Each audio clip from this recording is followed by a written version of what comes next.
that said here is a secret from those who join later. But they are swiftly joining, so... Speaking of those joining later... Hello! We are in luck. Katha realised that I was in duty voice channel and not the arrest voice channel. I saw you down there!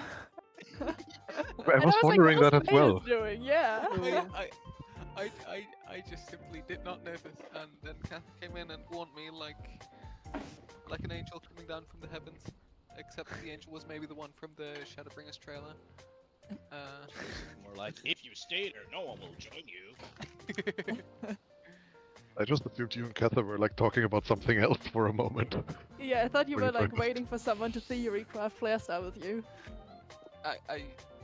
No offense, Katha, but I don't think you are a black mage enthusiast as much.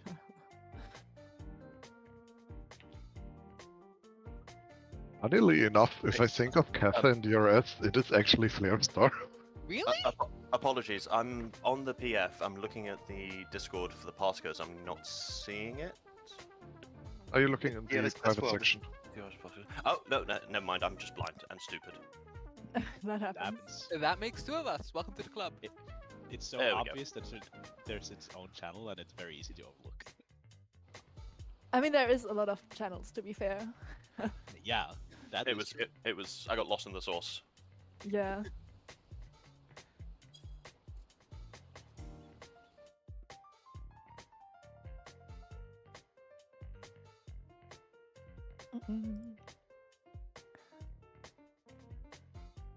So, good news and bad news. Good news. I'm excited to play Black Mage with Flare Star. Bad news. I did indeed get a party slot as Black Mage with Flare Star. I have faith. We'll see. I think you'll do it. Where was the holster page? How much is Excellence Mimic stuff being used these days? Can I just Not blind that it? much for Especially on magic. cast. Yeah. Yeah. Effectively, can I just blindly bring the Mimic holster, or should I not? There's unlikely to be magical excellence people to mimic from. Alright. I mean, we can check, but I don't know who's in the run yet. But I will also, simply take the flat Flare Star setup and make do with 5 re-raises? Nah, okay, I'm bringing something extra. How long has it been since your last run? Yes. Yeah, those 5 free races might look like very delicious. I hear what you're saying, and you are not wrong. However, if I die more than once, even if I die once, I'm just going to be too disappointed in myself to look at myself in the mirror for the next year. So, I mean, it should be fine. Right? I mean, you could be like me and consider 2 re-raises enough. But that implies you also bring along a lost re-raise and cast it in the beginning. Ooh, Now they're bringing re-racers? What are re-raisers? Please don't ask that. let's not tempt any newbies into not bringing re-raises, because that is going to end very badly for a lot of people. Do bring your re-raises. They are And also wonderful and they pure keep you essence. alive. Yeah, don't Yeah. be dumb. Essence, please, so you don't have like half your HP. Yes. During my progression, there once was an individual who decided that re-raisers were not necessary because they would surely not die. That person walked into a death wall. I have sounds about several right. opinions about this individual. I mean, I've done this once, and even then there were some newbies who did bring pure essence in the first run try, and then also only got like 3 re-racers. Spoilers, they needed more. I mean, there's a reason why, even though we tell people to bring at least like 10, or like at least half 10, usually there's a wait after there's a wipe on Flamstar Golems. Don't say usually, that paints us in a bad light, but occasionally it does happen. I mean, is it... You Are say we the slimes ones and painted columns, the bad light? But really, it's slimes, isn't it? Does anyone remember off the top of their head what Forgotten Fragment gives re-raises? Because I need to buy like 2 or 3 more. Yeah. Here. And good I luck ver- finding 2 or 3. I very expertly wiped us on my first slime run last time because my healer brought 2 slimes when I already had 3 glued together or something. It I can be mean- tough on slime. Oh, 6. I got a stack of 99. Excellent. Oh shit, I'm slime side. Oh no. You'll manage. Truly, we haven't even gone in, and already I realized why this was a horrible idea. You're a DPS on slime side. Your only job is to stand there and kill anything that gets dragged to your proximity. I'm a black mage. All I do is stand and hit. You are a tower. Diyani, You're- should I already disband my party and shuffle us into the other parties? No, we had a couple of people join in the last few minutes, Okay. so I would just give it a moment more. But thanks for the offer. Wait, how empty is your party? I didn't see one that was particularly empty. We have 5 people. Okay, no, that's fine.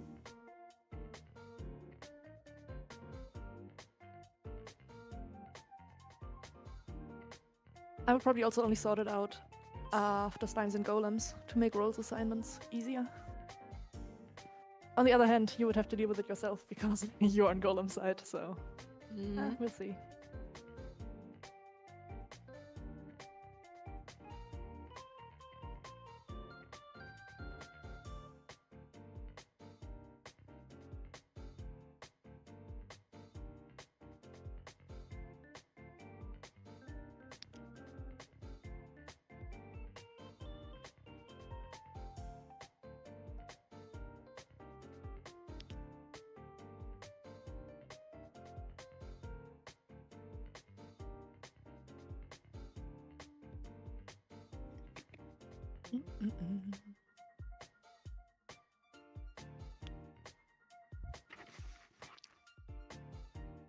Hey, did anyone hear that guy tell the joke about the bolt of lightning? No. Yeah, me neither. It was over in a flash. Okay, now we're already getting the bad jokes before we even queue into the instance. What makes you think it's gonna get better? I know it's gonna get worse, that's why I'm worried. How far You hear the one about the pizza? I'm not sure if I want to know Well-rounded? anymore. Yeah, don't worry, I won't tell you. It's too cheesy. Okay, no, I actually did hear that one before.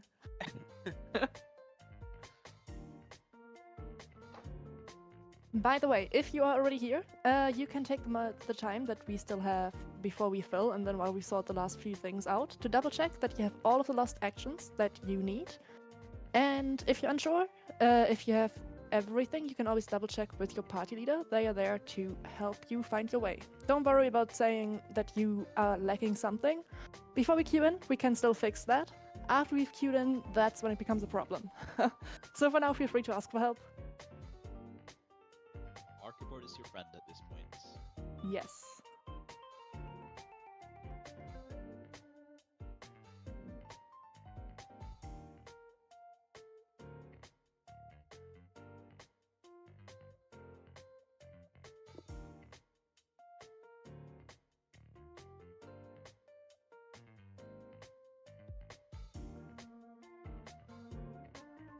I'll give it another 4 minutes, especially since there are some people apparently contemplating joining in DRS chat. After that, Yeah. I will close the PFs. We will then join up into one alliance, and that's when we'll start queuing in. So enjoy your last few minutes of freedom before entering DRS.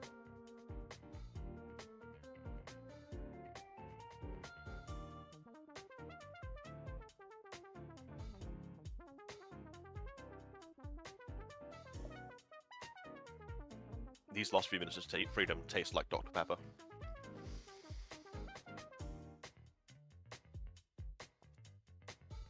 I'm so terrified of what the follow-up is going to be.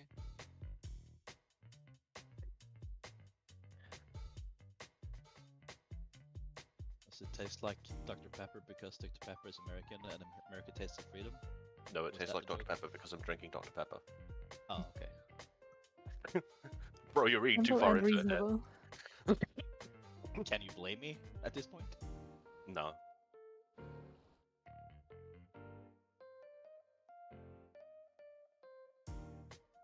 Do you want to hear another joke? I mean, we're not gonna stop you, are we? Unfortunately. I really appreciate that I asked, do you want to hear another joke? And I immediately saw someone in the VC deafen. So, like, that sends a message. Oh no, that's just Ilias. That's normal. He Okay. usually streams in French, so No, it's definitely the joke. It's definitely the joke. I don't have the rights to deafen and mute people anymore. No. That's what happens when you don't do runs in like 3 years. Yeah. I'm just a chaotic raid lead now, which I also didn't lead in 3 months. See, it's a worrying trend. But why would I host runs when there's so many people interested in hosting runs, you know? The vast ocean of active DRS raid leads So, encompassing 2 people. do you guys also run Chaotic Alliance raids? Yes. I don't know much about that though, because I am a DRS only person at the moment, kinda. The short version, yes. The long version, sort of.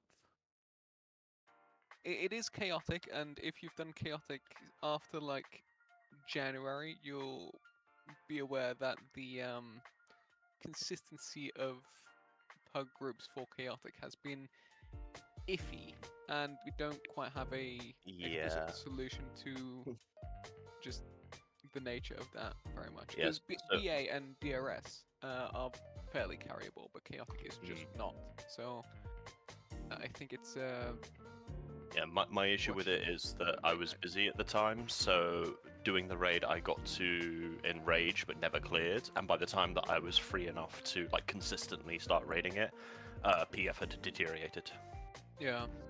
It's especially because you can.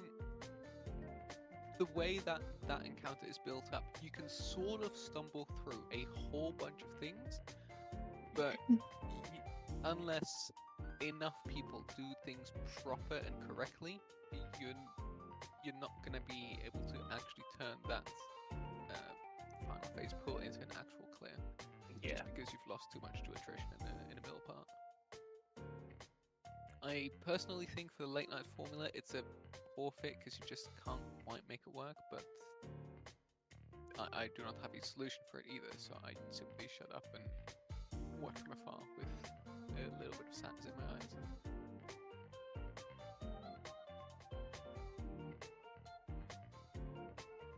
All right, we are closing the party finders. I've put up the Alliance PF, so all the party leads can join that one. We will be shuffling parties around a little bit once we are inside. But we will need 1 melee to cover Rend, because we did not get one in B. So if there's any melee, even if you're a newbie, who wants to try out Rending, which is really just putting a debuff on the boss every minute, feel free to say something once we've joined the Alliance, because it will make all of us deal more damage, and that's what we want. Also, if you are here for, well, not the first time, and you are bringing Lost Excellence, or you're interested in bringing Lost Excellence or Mimics, feel free to do so. If you want to be a Mimic target, please also mention it in Alliance chat.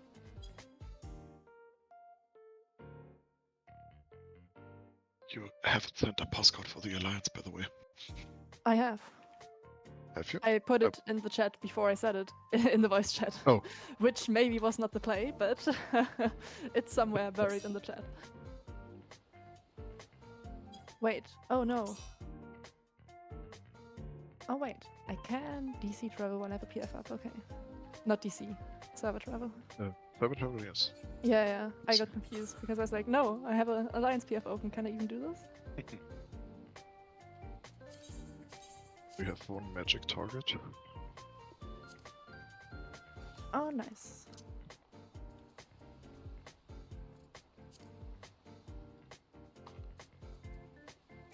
Do we have any physical targets? But yes.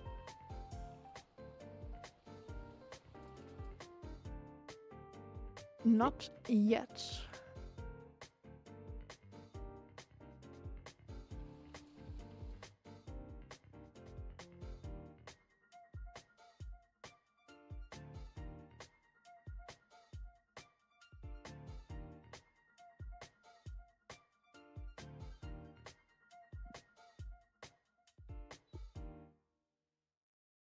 It's one person too many to fill out 5 parties, I guess. Yes, but we can just abandon tank. And they can, well, have a difficult life alone. But that will be fine. All right, we have everyone in the PF.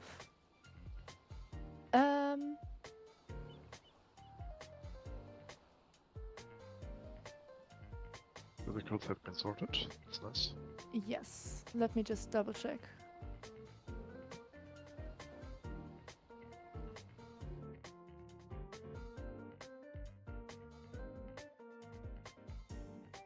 Give me a second.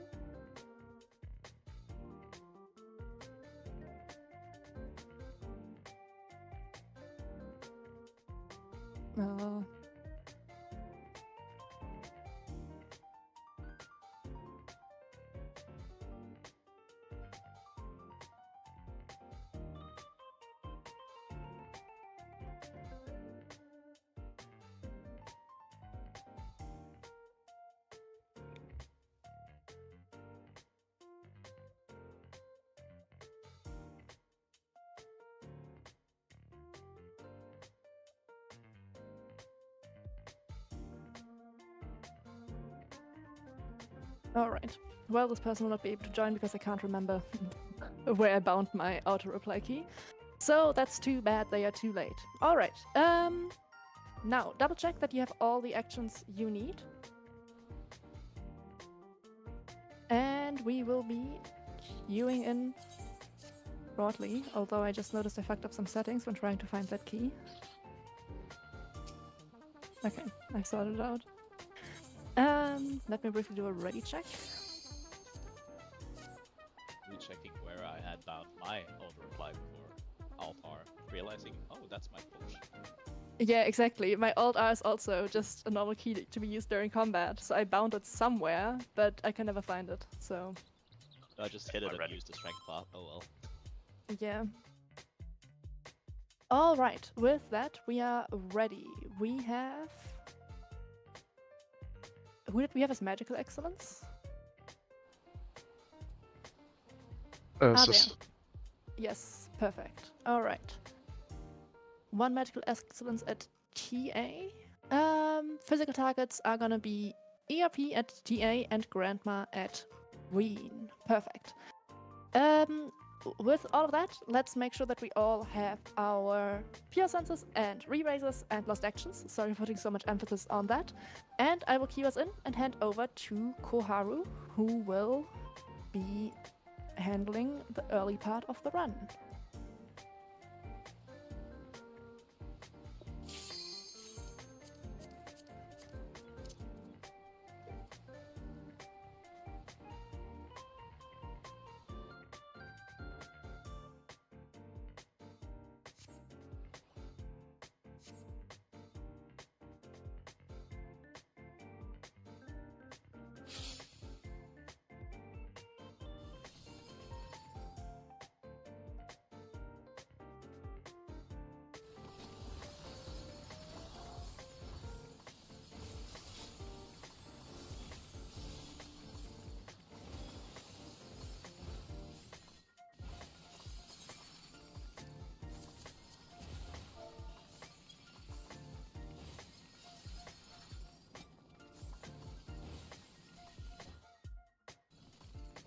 Koharu, you can start whenever you want.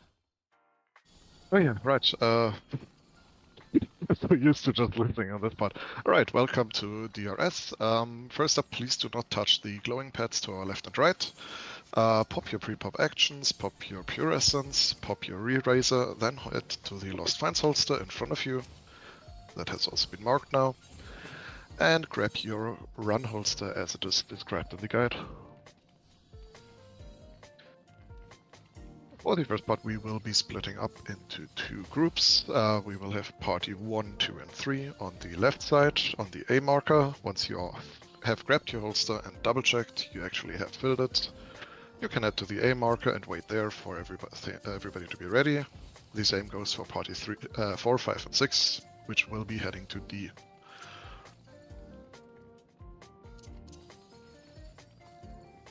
I'm just gonna give you a minute to figure things out.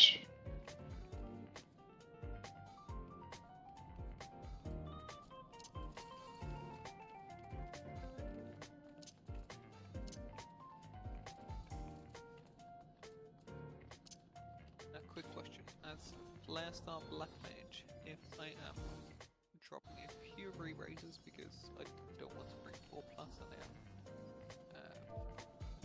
am mildly showing myself, do I just bring more ether kits?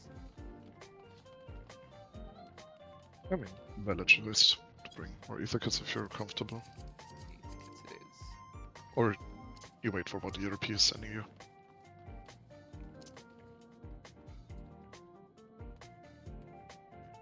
The guide says to bring 4+ resistance razors. I assume that's just once you've got everything else, stack as many as you can. Yes. Yes. Yes. Yeah. But if you just follow, if you're a first timer, you should just follow the preset loadouts, and you should be fine anyways. That's what I'm looking at. Yeah. Yeah, what you can do is fill out the other ones and then add as many rears as you can hold. That's what I've done. Yeah. Alright, party leaders, once your party is ready and everybody has confirmed, please, everybody just double check, open your Lost Fans holster, and check that you actually have it filled. And then party leaders pop a radio check and yell out once your party's ready.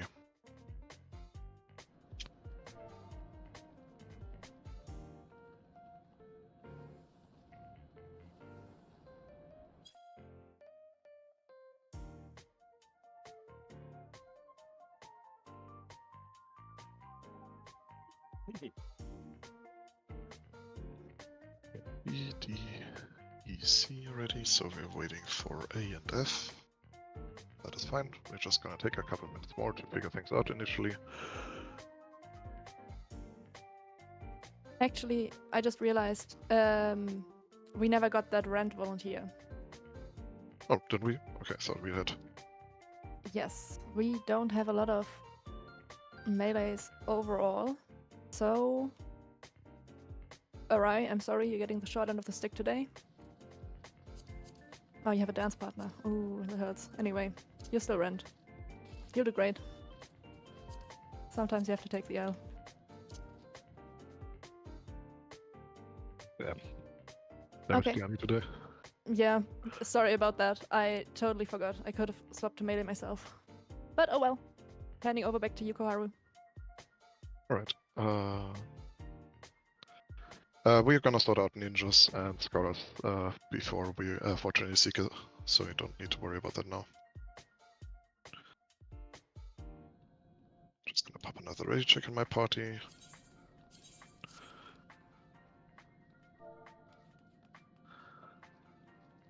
It seems that we have DEF ready. Alright, you guys can pop all down one voice chat into the DRS duel/columns channel, where I'm assuming Cheche will be leading you guys through the columns encounter. The first encounter is split. Yeah, and people are already going.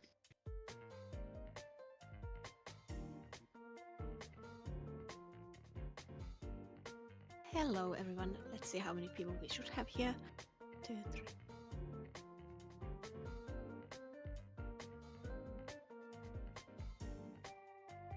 I think that we are okay, we are still missing a few people here. So, party leaders, please remind your party members that they can jump down one voice chat if they haven't yet. And once your party leader says that you can jump on the D side on the glowing platform, open your holster once more, double check, triple check that you actually filled it and press confirm, and then we can go.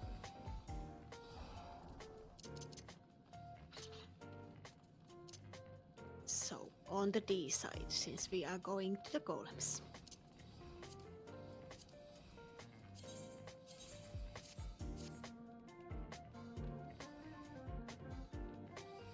I'm marking myself with a circle for now. And for the start, the other person with perception, who should be the tank in my party, you can come here where I am standing and press your perception when you are here. Are they in this voice chat yet? No, they are not. Let's see. Or are they? Oh, shit. Okay.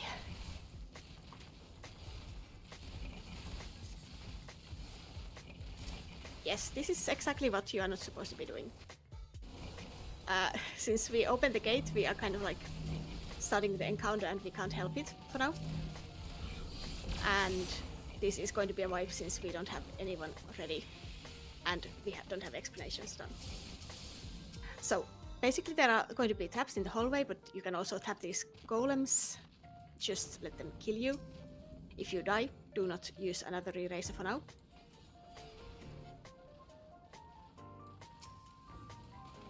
And find where the traps are, but hallway trap has been found. Yes, this is a bit messy and it's going to take a while for us to die because we didn't really even find re-raisers, and we didn't even find the traps before things went wrong. So we are now going to die, and after that we are going to be exiting the instance.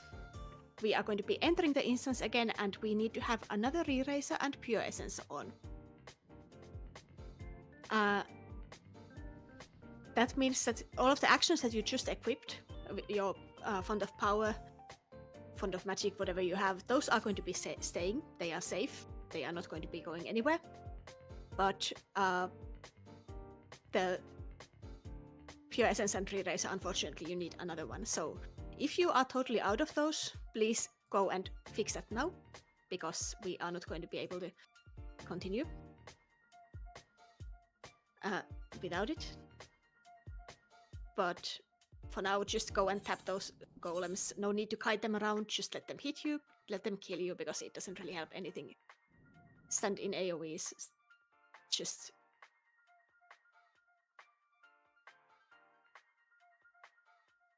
let them murder you. I think that this was the fastest wipe I have seen here.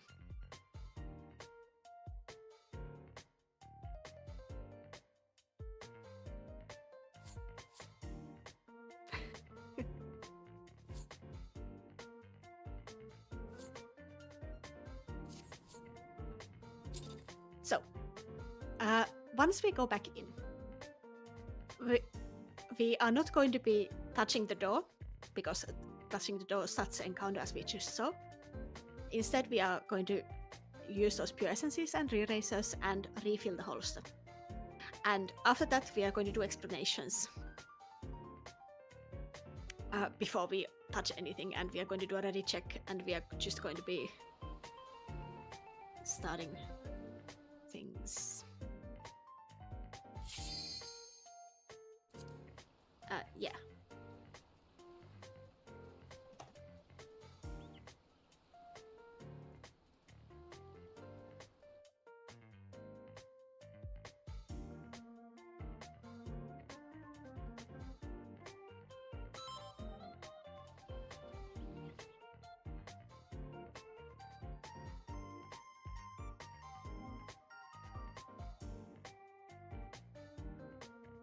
So I have a quick question.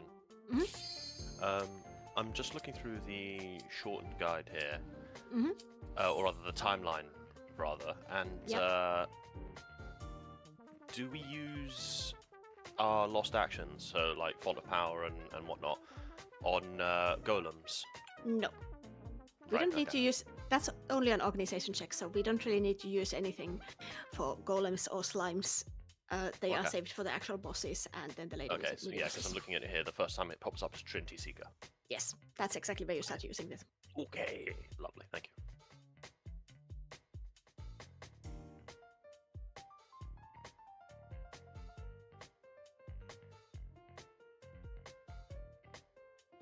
So now go to the cache in front of you, activate your Eraser, your Pure Essence, and double and triple check that you actually did press the confirm button when you are refilling your holster, because it is very easy to forget when you are re-entering an instance.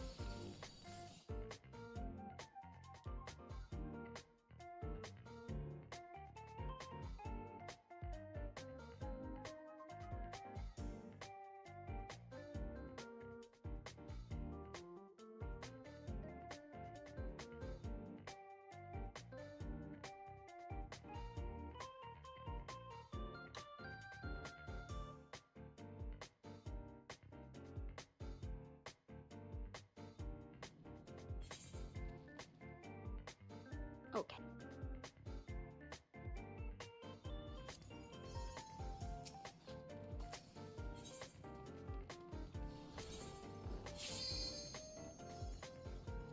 We can do ready checks, and once we see that all the parties are ready, I'm still going to remind everyone to open the holster once more. I know that it's very annoying, but so is jumping without your stuff, and that's going to be like 2 hours of you being very sad about it if that happens. So, yes. A, B, C is ready, F. All parties are ready, so we can jump on the D side as well. This time, avoid the door. The door is very bad. The door is going to take you to your doom.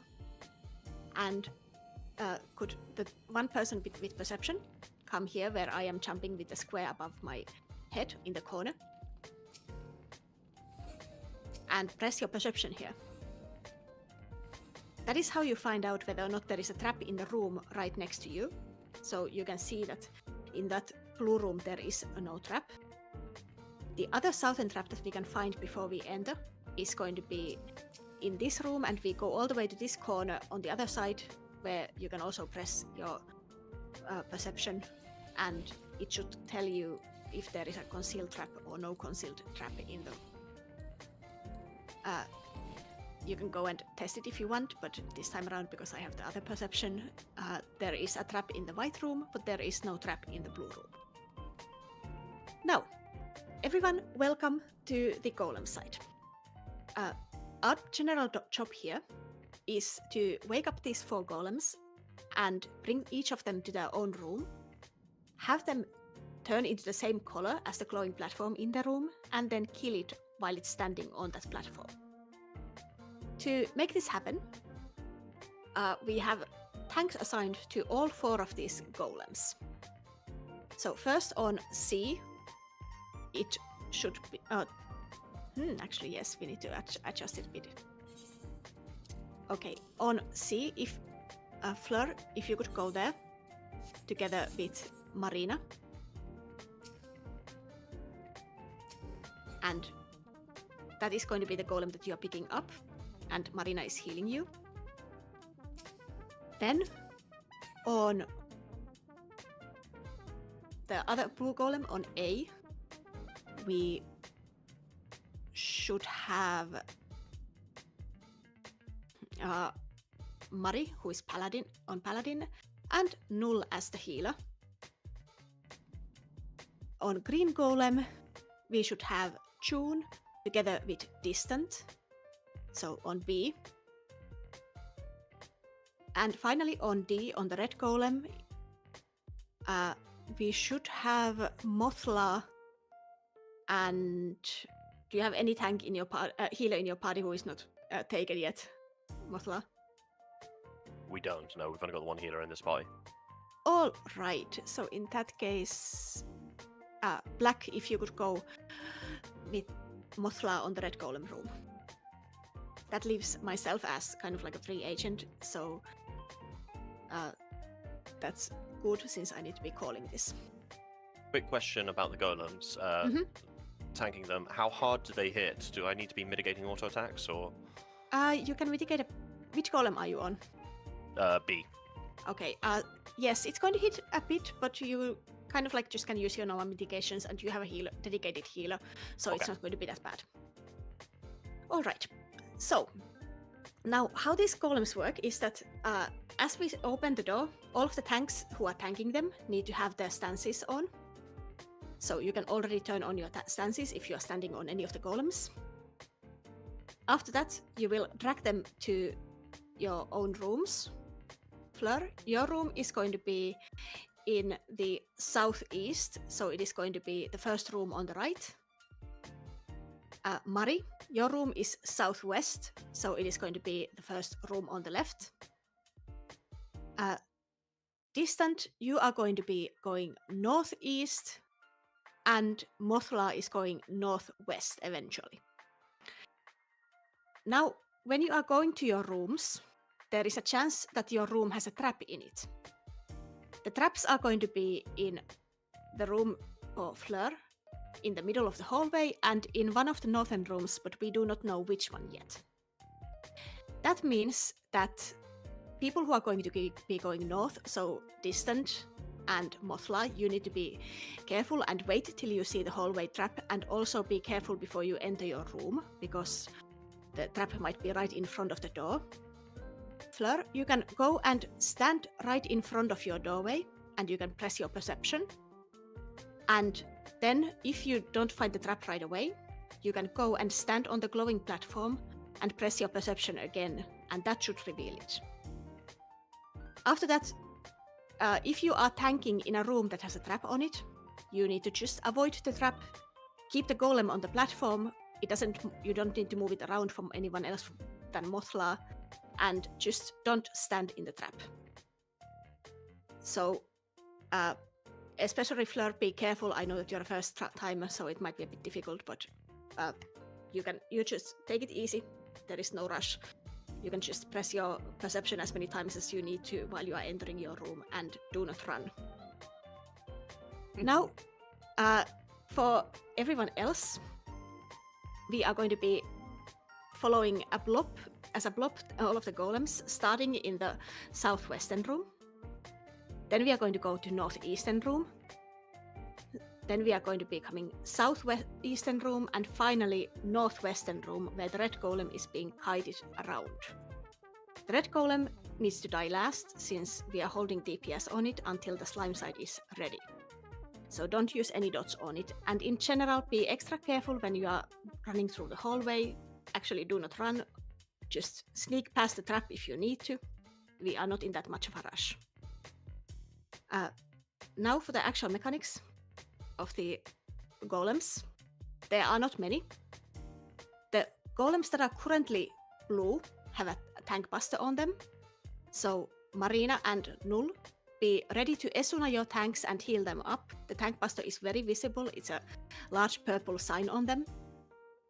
And you can also mitigate it as a tank. The white golem will try to heal itself to full. We will save some burst for it.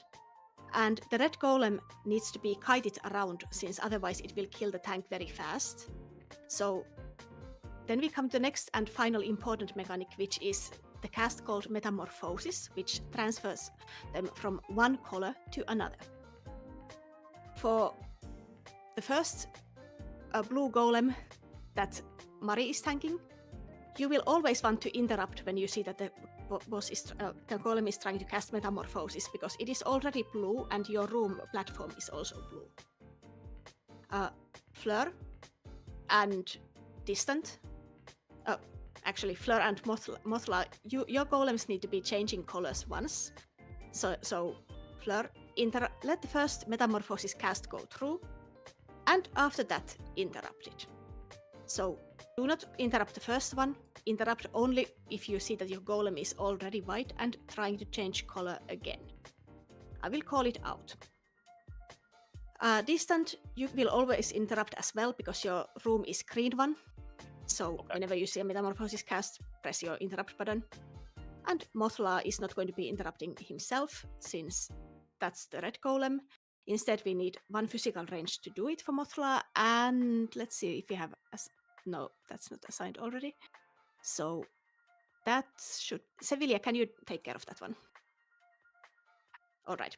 Sevilla is taking care of the red golem interrupts. That should be about it for the golems. Please party leaders do ready checks. if anyone is uncertain of what you are doing, ask away. Otherwise, press yes on the ready check. As a general notice, just take a deep breath. No need to use any kind of actions here, and do not auto-run. Move carefully because the traps are present. They are going to stay dangerous through the whole encounter. And as a reminder that the traps are going to be in the southeastern room, in the middle of the hallway, and in one of the northern rooms. Sorry, I did see it for a short time. Did you assign anyone to the hallway golems until the... Oh, yeah, that's actually a good point. ERP, if you can take the northern one, and Arai, if you can take the southern one. Yes. Yes. And Mari, once your blue golem is dead, you can go and stay in the southern end of the hallway, and distant, once your green golem is dead, you can stay in the northern end of the hallway and take care of the ads there. Okay, so Ian. Okay. Yes. Oh, yeah, actually, that's a good point. Do we have anyone who is... Grandma, actually, can you take the northern end of the hallway? Yes. Thank you. We are starting the countdown soon. So, Fleur, remember to press your perception when you are entering your room. And tanks, turn on your stances if you're tanking anything. I will find the hallway trap and the northern trap, but be careful in any case.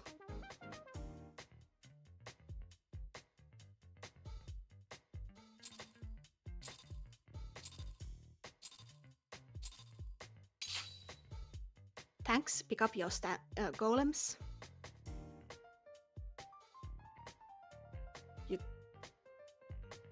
Two of the traps have been found. Avoid the traps. Take your golems to their own rooms. Careful with the green room. Red room is trapped. Take the golems to the platforms if you are not red golem. Traps have been found. Yes. Assume the tanks if needed. Interrupt in rooms that need it. Interrupt in blue and green. Kill the blue golem. After that we are going to go north to room B.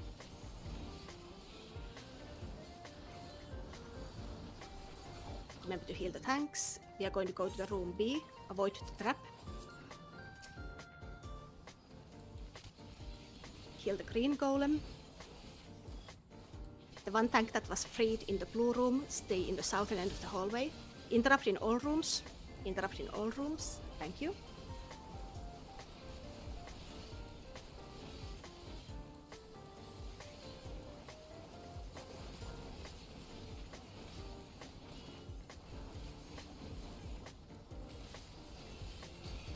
And green golem tanks stay in the northern end of the hallway. Everyone else go to the room C. Avoid the trap. Avoid the trap.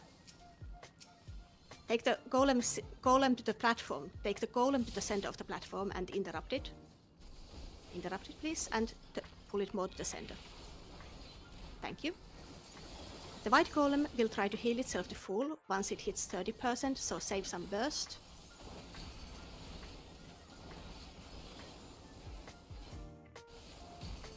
Burst it down now. Okay, next we are going to kill the ruins golems in the hallway. The red room, we are not going to use any dots on, since we need to stop DPS on that one. Kill the ruins golems and then just get the red golem down to around 15% without using any damage over time effects. You can build your gauges on the hallway golems.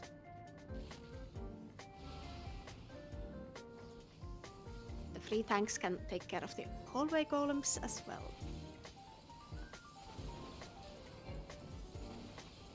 And interrupt, thank you.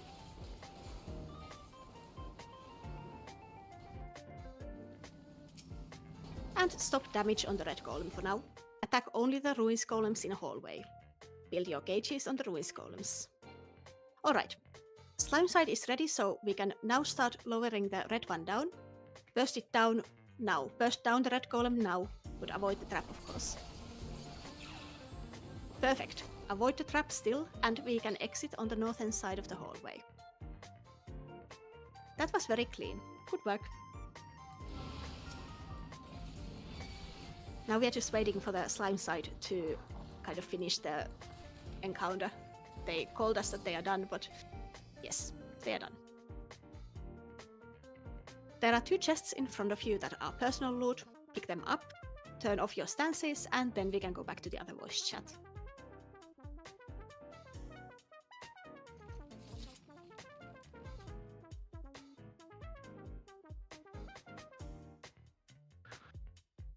Welcome back, golems. So quickly grab a drink until golems have filtered back.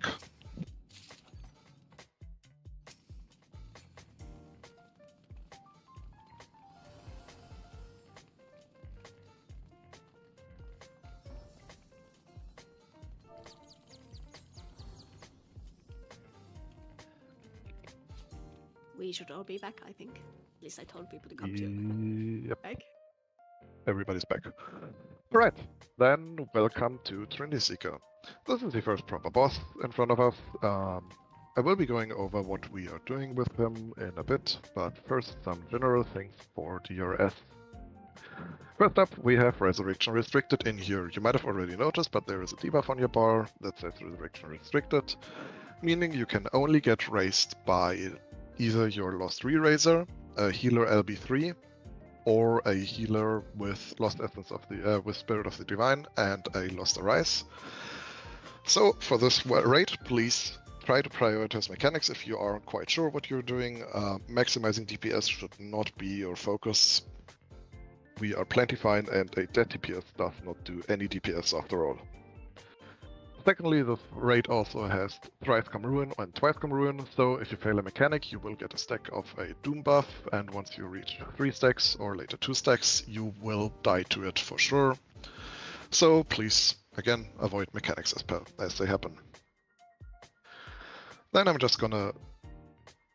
What?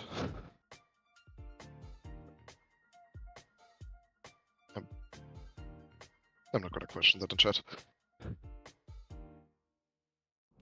Anyways, then quickly I'm gonna go over some actions. First up, Lost Dervish for the Fist Ranged. If your party has a Fist Ranged, or if you are a Fist Ranged in your party, you should have Lost Dervish equipped. Lost Dervish is a DPS buff on your entire party, so please try to use it at least every minute. Best is probably on cooldown. If you have 2 Fist Range with Lost Dervish, try to stagger it. Cure 4. Every party should have 1 caster with Cure 4. Cure 4 is the most potent healing spell we have in here. Nothing else will come even close to Cure 4. It will also, since every caster should have Lost Essence of the Elder active, it will also apply a 1-minute bravery buff to the entire party, so you should pop Cure 4 at least once every minute, and whenever you see a big raid-wide damage coming in, to make your healers drop even remotely bearable, because healers won't be healing nearly as much as you do with a single Cure 4. We also have Lost Rend. I'm not quite sure who is rending now, considering the party assignments have been mixed up there. So could the 2 people with Lost Rend please say something in chat real quick? Zaroth and ERP. So if I go by the party list, it will be ERP doing it first. Oh, okay, sorted order, that is fine. Lost Rend is a debuff on the boss that will increase our damage, hence we always want it to be up. These 2 have already sorted their order, so they know what they are doing, and I don't need to talk about it anymore. Right, that should be mostly it. Just as a general warning again, please, nobody uses any limit break but a healer limit break 3. And please don't use healer LB3 whenever it is ready. Please wait until we call for it. If you use it in the wrong moment and blind either Diyani or me, and we don't see the next mechanic, you might actually kill more people than you are racing with it. Yes, we might reshuffle parties, but I'm gonna defer to Diyani for that because I don't know what she has in mind. Yes. I'm Have you not- finished Out of Seeker not on it. explanations? No, I've gone over the general explanation for the raid. Okay. doing the Now then Seeker. we can quickly shuffle parties. Yeah, we can shuffle now. So Cheche, are you party lead? If yes, you can disband your party. No, I am not. Okay. Then you can either ask for lead or have someone else disband your party and have every member of your party say something in yell chat. So I want Fleur, Marina, Cheche, ERP, Sevilla, and Mari to say something in yell chat once their party is dissolved. Also, for all other party leaders, if you are not full, make sure that you are the party lead or that the person who is party lead in your party knows they have someone to pick up. Heads up, there are 2 Marines. Oh, yes. Mari the ranged, not Mari the paladin. Okay. Party A, please pick up Mari. Party B, please pick up Sevilla. Party C, please pick up ERP. Party E, please pick up Marina. Party F, please pick up Cheche. And Fleur. I actually didn't double check the roles.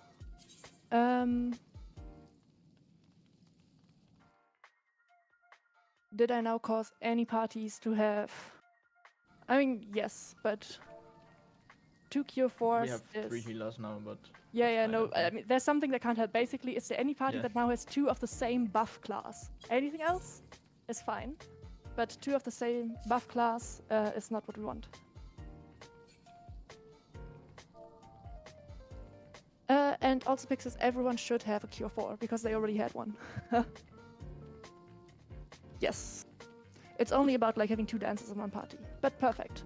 With that, parties are sorted, and I hand back over to Koharu, who will tell you what to do in this fight. Right. Trainer Seeker. Trainer Seeker is well, as for most of the fights, similar to normal mode, but quite a lot faster and with more mixed up mechanics. The first and most important mechanic we will see throughout the entire fight is the swords phase. You will be doing 4 sword cleaves, for half arena sword cleaves in the diagonal directions relative to himself. I will be calling the safe spots to these cleaves in the late night way, which is relative to the numbers you can see in the arena up ahead. So, for example, my callouts may be like 1, 2, switch to 4, 3, which means we will be starting near the 1 side, but close to the boss, because you can't be actually on the numbers. You aren't fast enough to actually dodge the cleaves if you are. So you are close to the boss on the 1 side, then move to 2, then switch over to 4, because the boss does like opposite cleaves in this case. And lastly, we move to 3. So again, callouts are number relative, and I'm just going to call out the safe numbers where we should be standing for each of the 4 cleaves.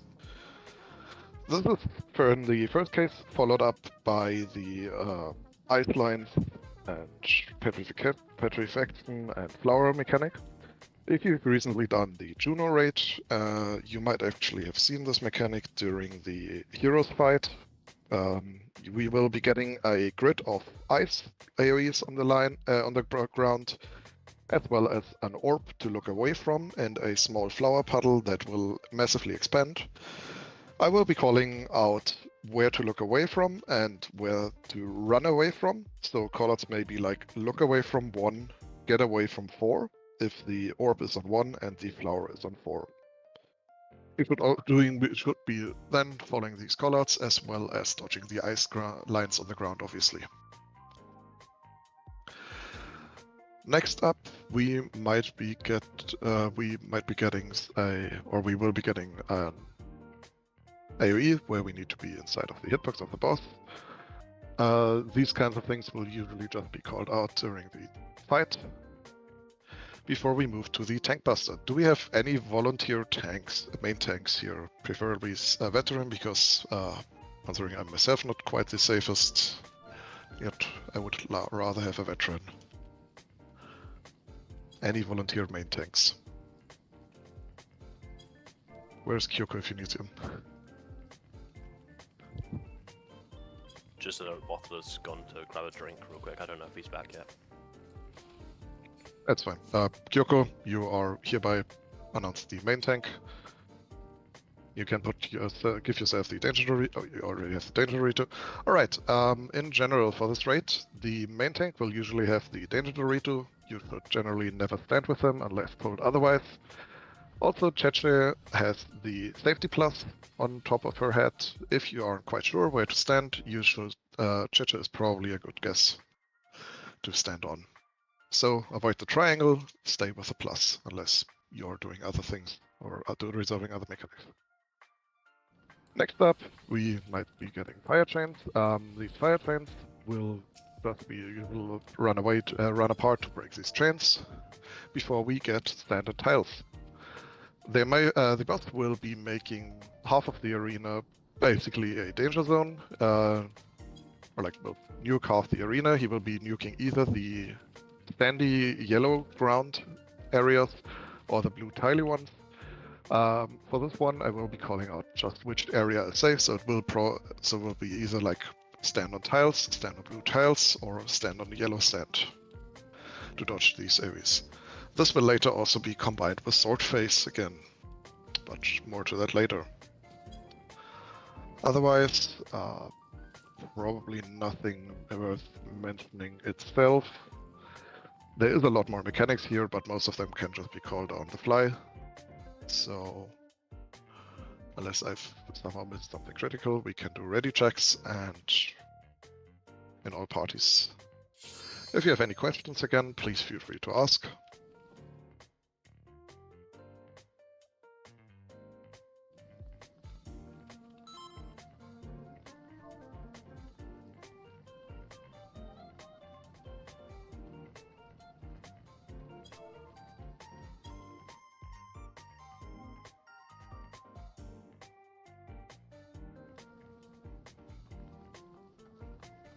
A, B, C, D, F, and E ready.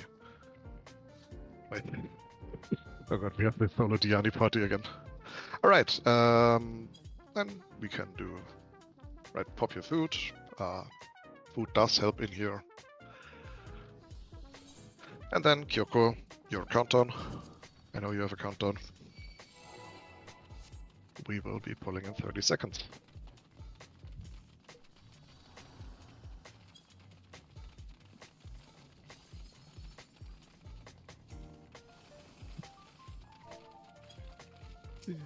$15. Your forecasters can use your 4. Dancers can start dancing.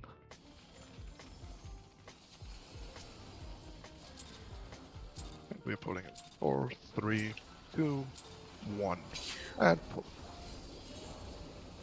First up, we are starting with a raid fight.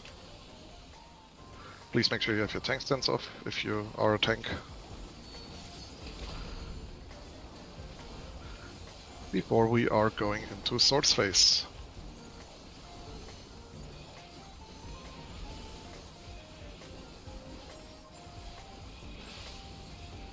So we will be dodging 4. Cross to 2. 4, 2, 3, 1. Pattern. Starting on 4. Move to 2. Go to 3. Go to 1. Look away from 4. Look away from 4. Get away from 1. Look away from 4. Get away from 1. Get away from 1. Get away from 1. Get away from 1. Everybody get into the hitbox. Get into the hitbox of the boss. Into the hitbox of the boss. Behind or in front is also safe, but get into the hitbox. And please move the boss to the center. Nobody get in front of the boss.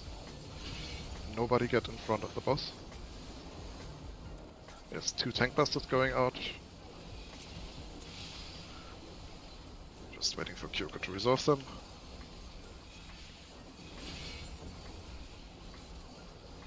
Then we are moving the boss back to the center.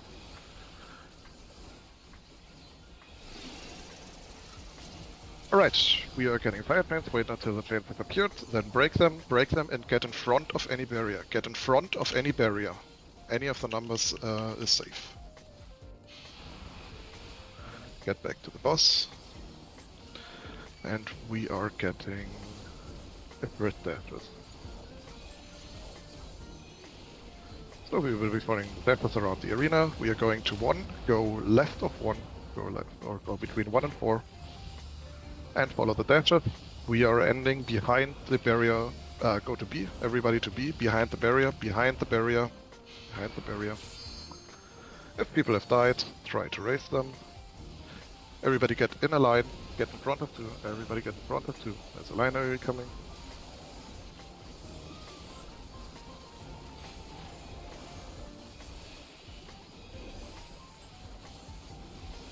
We are just staying stacked. We are baiting a set of line areas.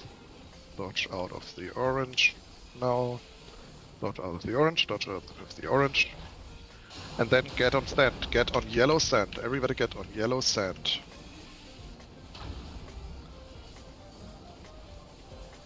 Intercardinals of the boss are safe. 1 and 3 are safe. 1 and 3 are safe.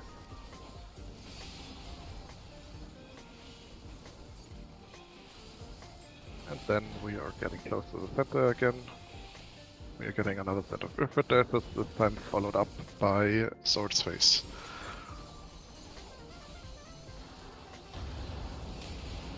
We are starting between 1 and 4. Start between 1 and 4. We are dodging 3, 1, 4, 2, 3, 1, 2, 3, 1, 4, 2. Thank you. Go to 1, 4. Go to 2. Look away from 1. Look away from 1. Get away from 2. Get away from 2. Get away from 2. Try to group up. Wait until the fire chains have appeared and now break them. Break them. You might have to run far. Please do so. This is a rage white. Then we are getting a single tank buster. Please don't be in front of the boss. Please don't be in front of the boss.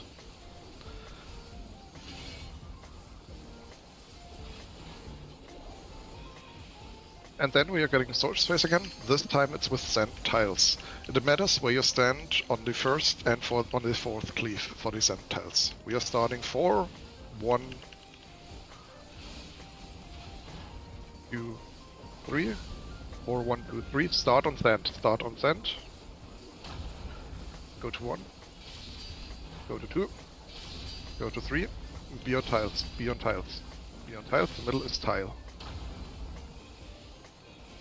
One more bonus round. Be on tiles again. Be on tiles again. And we are getting Eyes of Dwarf again. Look away from 2. Look away from 2. Get away from 3. Look away from 2. Get away from 3. Dodge the orange. And then get back to the boss. Get back to the boss. And get into his hitbox again. Get into the hitbox of the boss. Into the hitbox of the boss.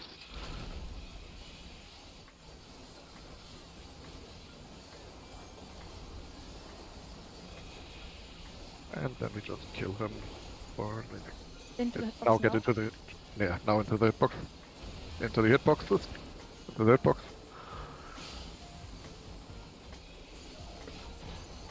Alright, let me kill him. Alright. Please don't run ahead. There are traps up ahead. Please don't run ahead. Healers, stay back to raise people. If you are raising someone, stand on top of them. Nobody else, please raise a person who's already has someone on top of them. And then we are moving up ahead. There are 6 traps in total. Please do not... No, Saya! No! There's no traps up ahead there. Please turn around. We all going right. Nobody's going up straight. Sorry. I'm sorry for shouting. I was very scared. I'm assuming that up straight is that duel. Yes, that is a duel. Okay. The duel is a one-on-one encounter where our duelist, who who's actually our duelist? I've not heard Androck. that. Is it Androck? Okay. Yes. Then Androck's party can stay back if Androck wants debuffs. To Sorry, give while him Sebastian's debuffs. shouting, I assumed I wasn't going on the yellow pad, but yeah, it's good. Yeah, I Reacted. just was scared when I saw someone run ahead there. It's fine. Alright. Androck he knows what he's doing, so we can just leave him to his own devices. Otherwise, we are gonna do Dahu next. Dahu is a trash encounter, so we don't have an enrage on him. But we still want to kill him rather fast because we can skip some annoying mechanics. So for this one you want to pop your lost actions once in the beginning, and then you should be fine saving it for a second time. Ignore that message, that is the duel starting. Did I just hear a trap exploding? It was Kyoko, no worries. I also ran back and checked. Okay. Please do not explode any traps unless explicitly told. It is very troublesome if something goes wrong with it. Yes, at NJP. Nobody. Yeah. Alright, Dahu. Dahu is doing also mostly the same as a normal mode, but also quite a lot faster. We will be starting off with a bunch of errant AoEs, where I'm gonna ask the ranged players, casters, disranged healers to stay away from the boss so the melees can get more uptime and avoid as many AoEs. After a bit, he's gonna turn in a random direction and dash to the edge of the arena. This dash is not telegraphed by anything but him turning, so please keep an eye on the boss to see where he is gonna face. He's then gonna turn around and dash again before doing a Codal Breath attack that cleaves the entire arena, but excluding the areas right next to him. So for this, you want to follow the second dash to end like roughly where he is and stand on the safe spots there. He's then gonna be pulled back into the middle, where we're gonna start before some lion ads spawn on the outer edge of the arena. These lions are gonna do more AoEs, so dodge the orange. Before we get 4 people with number markers over their head, it's gonna be like 1 dot, 2 dots, and so on and so forth. These people with number markers, please run towards the edge of the arena, preferably to the number marker you can see up ahead that corresponds to your number, but any ad on the edge of the arena is fine if you can't make it to your number. This creates safe spots for a later mechanic. The boss is then gonna do something we call slappies, where he cleaves half of the arena and then quickly cleaves the other half. You solve this by either standing at max casting range, because that is a safe distance, or just being very close to the first AoE and dodging into the second AoE. I'm sorry, I was irritated by the party chat, leader chat. Yep, so for the slappies, just as a melee, stand close to the first AoE, and as soon as it disappears, dodge into it to avoid the second AoE. The boss is then gonna knock us back. For this you wanna align yourself with one of the safe spots from earlier, and then get back to the boss and follow him for some more cleaves in a circle. We should not be seeing much more than this, or rather I'm gonna call it out as it happens, so we can do ready checks. I fear Androck's party has lost Androck. Yes, I have already been picked up, so we no longer Okay. have a stray one person. Isn't that I great?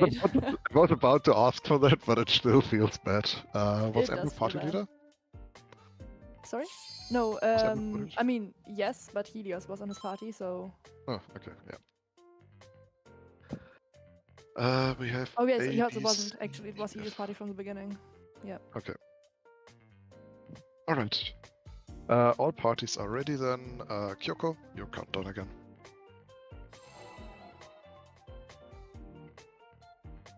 Just please move forward, Kyoko. Just standing like way back there. That scares me.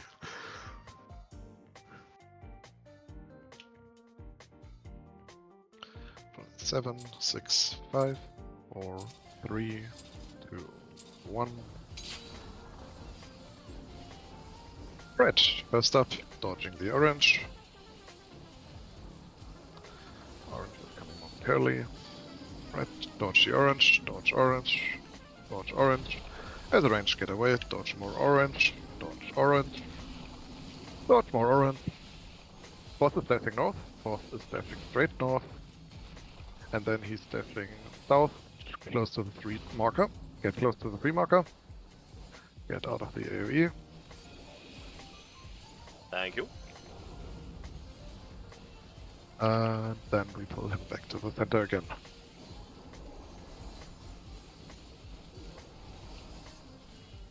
Next up are gonna be one set of AoEs from the lions on the edge. Dodge orange. Before we see number markers. People with the number markers, please head towards the markers on the edge of the arena, or any edge if you can't make it. Looking very good. Thank you very much. Alright, next up is Slappies. Get close to the first area, get close, and move forward, move over. Dodge the second one. Alright, align yourself with any clear spot on the edge, align yourself with any free spot. And get back to the boss immediately. We're gonna dodge 5 for the arena cleaves. He's rotating clockwise. It's 1, 2, 3, 4, 5. Alright, next up we are gonna get another set of ads. These ads will tether to the main tank, and we will kill them. Yeah, let's kill them, let's be safe. So kill these ads as they arrive in the middle. Healers and Kyoko's party, keep them alive. They take a lot of damage from these ads. Or pop invuln, that also works. Kill the ads and then kill the boss. Right. And we got it, good job. Alright, grab your copper up ahead and make sure you have, or think back if you have also grabbed the coffer in the Trinity Seeker room. From this point onward you cannot come back.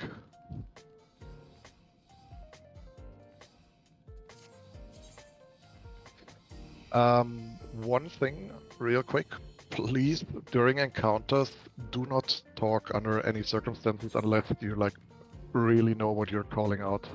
It can be majorly distracting for people. Oh damn, so I have to stay silent as well.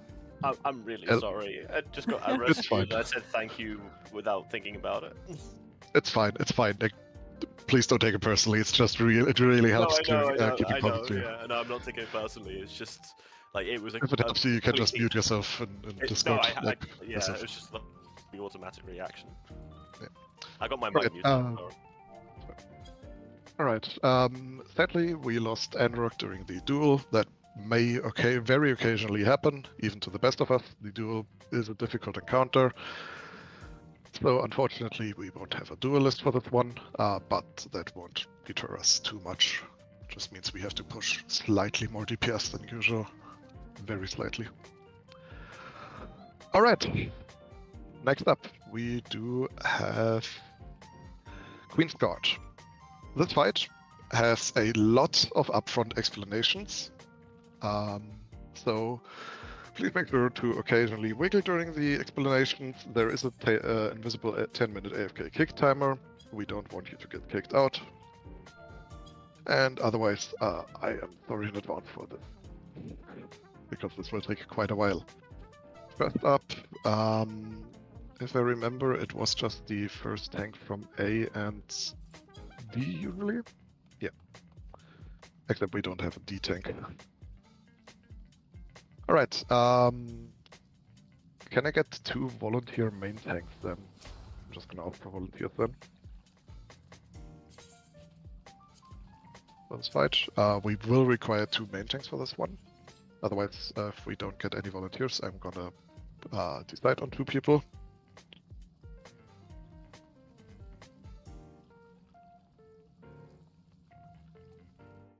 If you're Yes, we okay got with it. it being someone brand new to this, then I don't mind. I'd rather not, honestly. I figured, yeah, I'm also calling this the first time, so I want people who know what they're doing at least. that's totally fine. Can I get?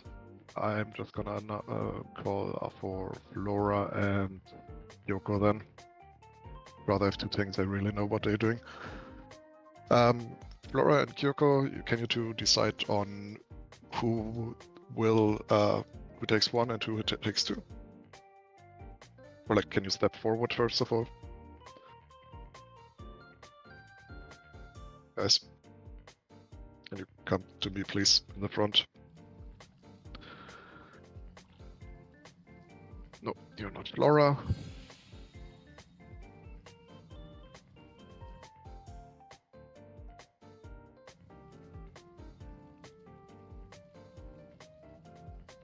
Okay, please. Why? Okay. Okay, you two decide on a 1 and 2. You guys know what you're doing. I'm just gonna explain it in general then. Alright, for this fight, we will start with all 4 bosses being in the arena. These bosses will just be tanked in a group and we will AoE them down. You can pop your actions, you can save your 2 minutes for this.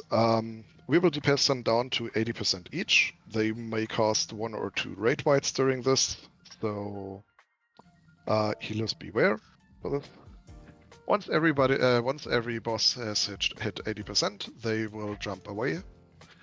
And once the last one has jumped away, we will be getting 2 of them in the arena, that being the Queen's Knight and the Queen's Warrior for the first phase. The Knight will be, the Warrior will first be grabbed and be pulled to the very edge on the B side, on the east edge, before the Knight is grabbed and pulled to the center of the arena, and most importantly, also faced in a cardinal direction. This is important for a callout later. For the entire phase, the important part is for DPS to keep these bosses at roughly equal health. They need to die at the almost the exact same time, because when one dies, the other costs a 5 to 10 second enrage time cost, which will kill us. So please try to balance your DPS. If you see one of them is getting rather high, just switch over. Then I'm going to quickly go over the mechanics for these two. The first major mechanic is Spellforge or Steel Sting. The bosses will make themselves either invulnerable to magic or physical damage, and this is what the healers have brought Spellforge and Steel Sting for. Party leaders can quickly confirm each party should have one healer with Spellforge and one with Steel Sting.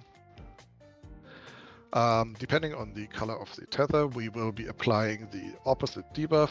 So if you see a yellow tether, we are applying a purple buff to everybody in the party who needs it. Somebody popped the command already. You can check the DRS chat to see the classes that need the buffs. The first image in the Queen's Guard list. Mind you, there is hybrid classes that may need the buff from either that may need either buff, depending on which one. So for these people, always make sure they have the right buff, otherwise they will not be able to do as much damage or almost any damage. So for the Spellforge or Steel Sting, healers apply the opposite buff to the color of the tether. You can pre-apply your Spellforge and Steel Sting to your party when we are starting the countdown. Next up, we are getting bombs with either a knockback or a giant AoE in the middle. For this one, I will be calling out firstly if we are getting knocked back from the middle or standing on the edge of the arena.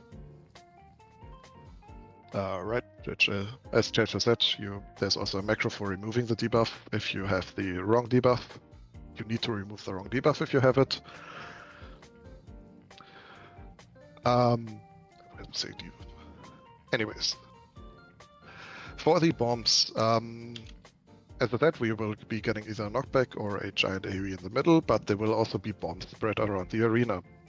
Unlike in normal mode, it can, where only the bombs can get tethered, here also a player can get tethered, which inverts their gravity or their behavior as well. For this one, I will basically be calling out no tether to small, tether to big, or tether too small, no tether too big, depending on which way we need to resolve it. You want to look if you get a tether or have the debuff. You can see in the DRS chat, it is the second image, the scale debuff. If you have that one, you want to do the opposite of what you would usually do with the bombs. After we've resolved the bombs, we will be requiring a dispel on the warrior. Can I get some people in chat confirming that they have dispel?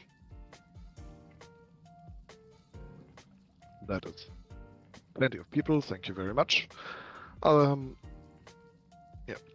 Afterwards, we will just be getting a raid wide before we get another set of tethers and the wind and lightning puddles. This time only players may get tethered. If you get tethered, you want to go to a green wind puddle. If you don't get a tether, you want to go to a purple lightning puddle to dodge the mechanic. Afterwards, we will all be moving towards the middle and going to one of the 4 cardinal directions from the night, and very close or very far depending on what I'm calling. Afterwards, we should be good to go with this phase and should be transitioning into the second phase. The second phase is the Queen Soldier and the Queen's Gunner.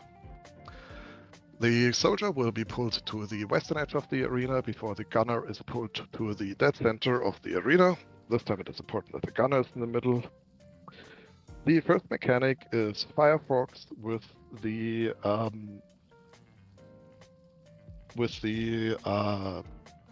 mechanic. If you remember from the Urbane Monastery raid, during the first fight there was this mechanic where the boss jumps away and aims with a sniper rifle for you, and you have to throw your open side of a 3/4 circle to the boss. We will be doing the exact same in here. The community lovingly calls it show hole. So for this one, we will be dodging 2 fire puddles. I will just be calling out which marker is safe. After we've dodged the fire puddles, you want to show your open side first to the boss in the middle, and afterwards towards one of the turrets that are spawning on the side. These turrets are spawning in alternating patterns, so one left, one right. You want to face your open side, as I said, first to the boss in the middle, then towards any turret on the side. After that, we are getting some more raid wides and tank busters before we get turrets. Are both tanks fine to take their own turret? Kyoko and Flora.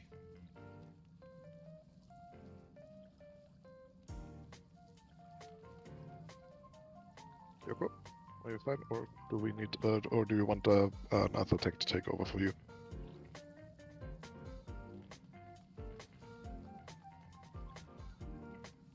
Thank you very much. These turrets need to be burst down really quickly because they are first casting a lethal tank buster. This will be soaked by our 2 main tanks with an invulnerability, so they will be grabbing these turrets and making sure they have aggro when the tank buster goes off. Before the turrets cast an enrage and explode for massive damage. So we want to kill them as quickly as possible. It is not that difficult. Afterwards, we will get a fire or ice mechanic where you need to be either moving around, and by moving I mean actually moving. Casting alone does not count, you need to actually move. Or you want to stop doing anything, actions, auto attacks, cast, anything would kill you immediately there. After this, we should be done with the second phase. This leads us to the last phase, where all 4 bosses are spawning on the 4 corners of the arena and deploy their wards. These wards need to be killed before they finish their enrage cast, but we also need to resolve some additional mechanics. First up are aura spheres. There will be 1 aura sphere in the north and 1 in the south. These aura spheres need to be killed before they finish their casts, or a random player will just immediately be killed. If we kill them in time, instead they will cast their lethal attack on the highest aggro target at the time of their death, which should be a tank with their invulnerability. For this one, we should have ERP and Distant as the first tank on. Wait, no, ERP is TPS. Never mind. So yeah, can I have you tank orb the north 1 orb and Distant the south 1 orb? And Mudlova, you're gonna take north 2, and Mothla, you're gonna take south 2. Can I get the 4 tanks to please write in chat which orb they are taking to confirm that you understood your assignment?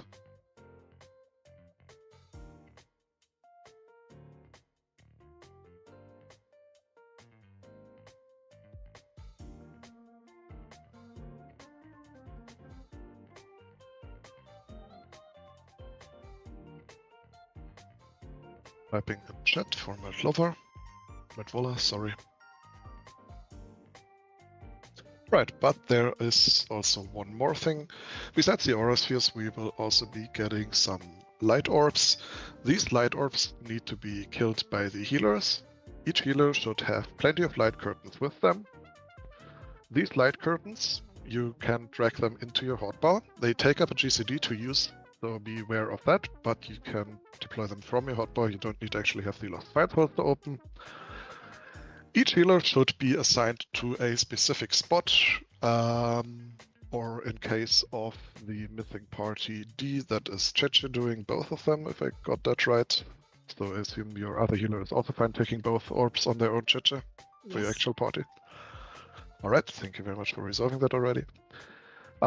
Healers, please please talk in your party if you are gonna take the first orb or the second orb.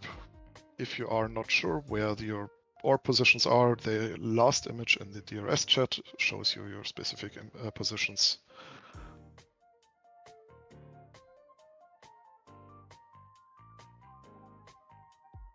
Also, just to go over the Aura Sphere orbs again, to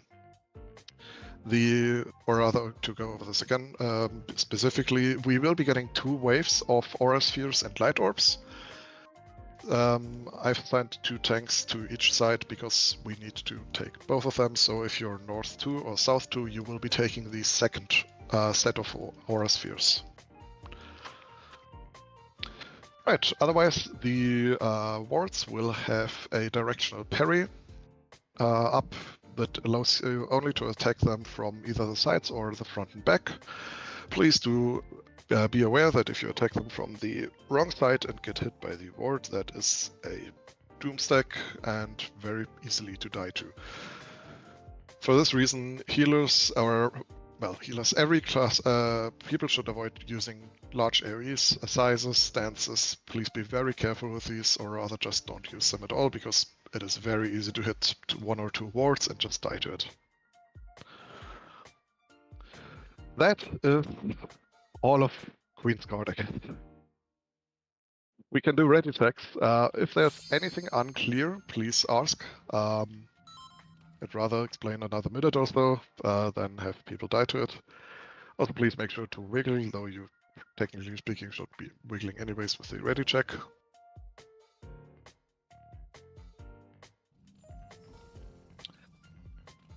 We have A, B, C, E, just missing F.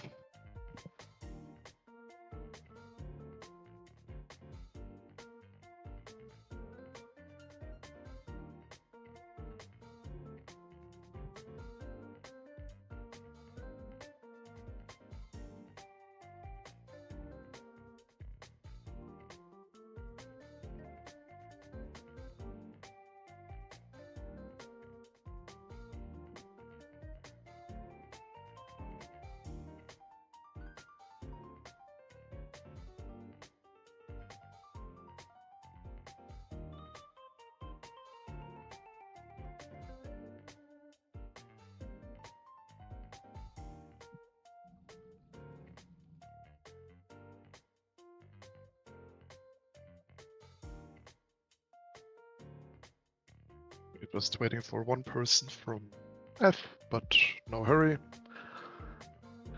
Explanations can take some time. Can be. It's quite easy that there's something unclear there. If we can help, just say so.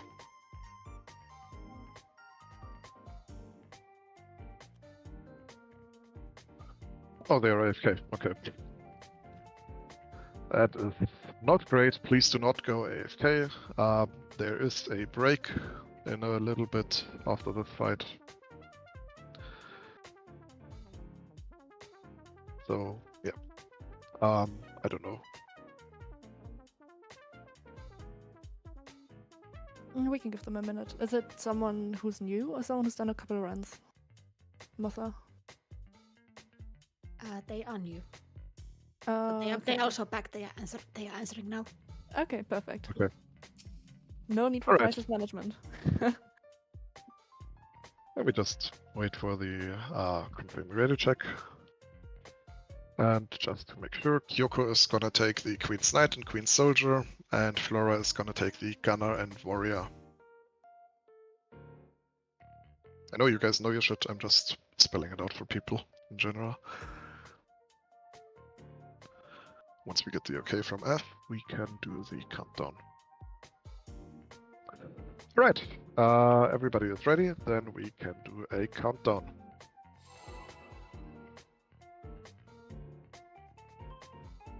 Healers can pre-apply their Spellforge Steel Sting now. And remember to remove the buff if it is the wrong one.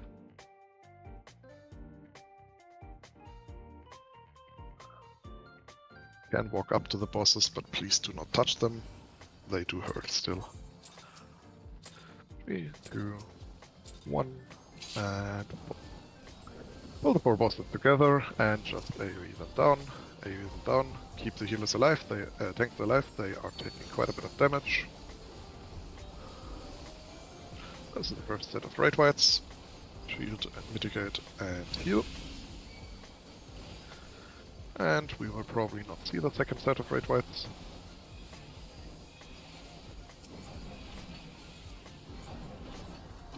Right, Warrior and Knight. Pull the Warrior to the edge, then the Knight to the middle, facing a Cardinal. Warrior to the edge, Knight to the middle. And we need Spellforge. We need Spellforge. Remove No, we need Spell Steel Sting. Steel Sting. Fuck. We need We need Steel Sting. We need the yellow buff. Remove the remove purple, apply yellow. Remove yellow. Remove purple, apply yellow. We will be getting knocked back from the middle. And get knocked to a small bomb or big bomb if you have a debuff. Small bomb or big bomb if you have a debuff. Get knocked towards 2 and A. Small bomb, big bomb if you have a debuff. Get to a spot where just explosive just happened if you drop first. And then get back to the bosses.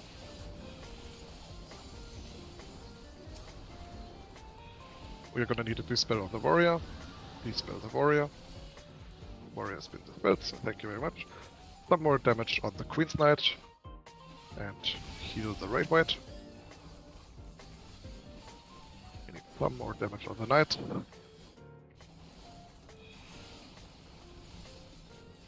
Otherwise it's looking decently good.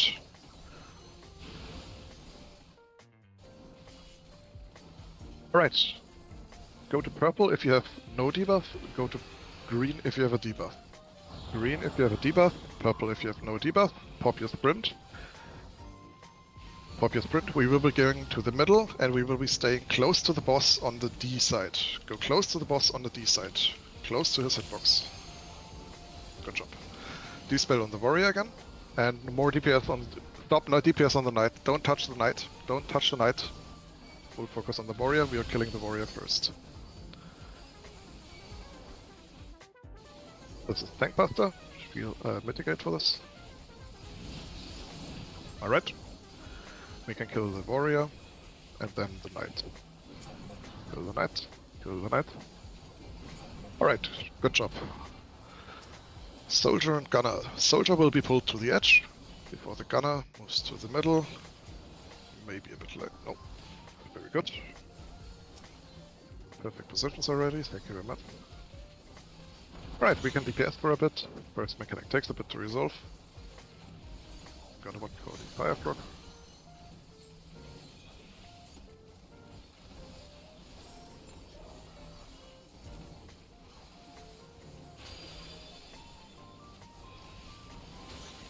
We are moving to the 2 marker. We are going to 2.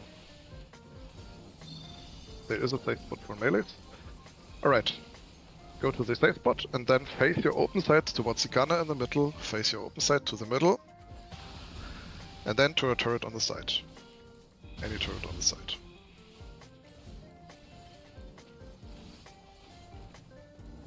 Alright. Remember to pop a re-raiser if you died.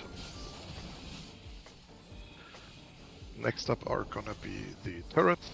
Please hold your burst. Hold your burst if you if it's coming up.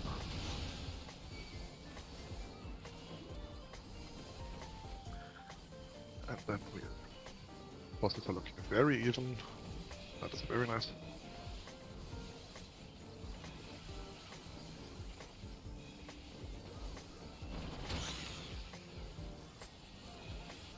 Right, turrets are spawning. We are kill the turrets, burst the turrets down. Hard focus on the turrets. I need to die quick.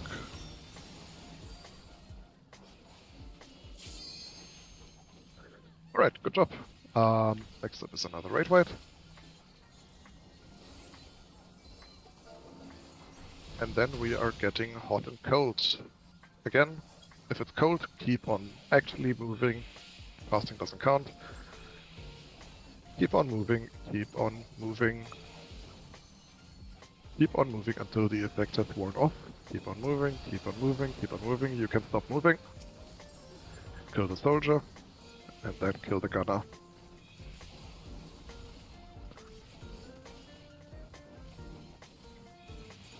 Good job.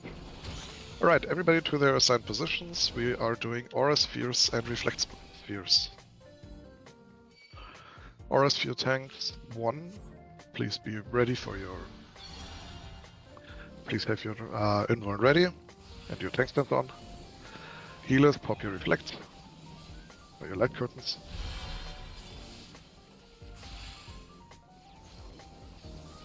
And then kill the wards. Mind you, please attack only from the open side. That is fine, that is 1 explosion. Please stop attacking for a second, wait until the wards have redeployed. Attack again. And a second set of aura spheres, second set of light orbs. Pop your light curtains, grab the aura spheres, kill the aura spheres. Fast.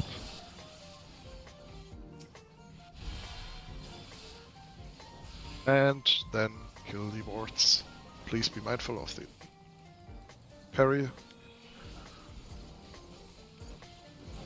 Kill the last ward. And then we made it through Queen's Guard. There are a couple of people dead, so we're just gonna wait and revive them real quick.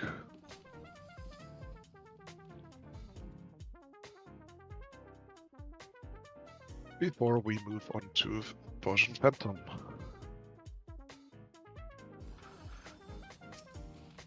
Also a quick reminder, if you died, please pop another re-raiser. You should still have a couple left, usually, unless you had a really bad run, but even then, it's fine.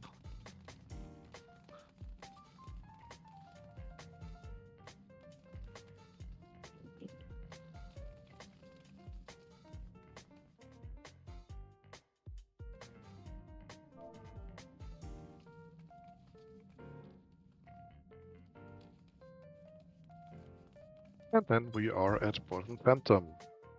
All tanks, please turn off your tank stance if you tanked on Aura Sphere or were the second tank.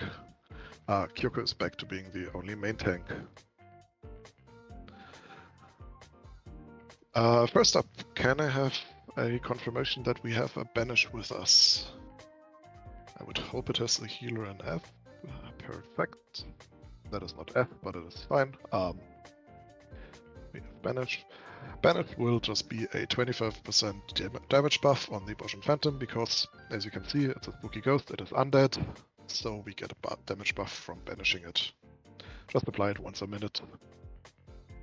Apparently we have 2 banishes, that is fine. For the Bojan Phantom, this is another threat encounter. We won't be seeing too many of his mechanics, so I'm not gonna be explaining too much here. We will mainly be following his donut AoE around, if you remember the normal version of this.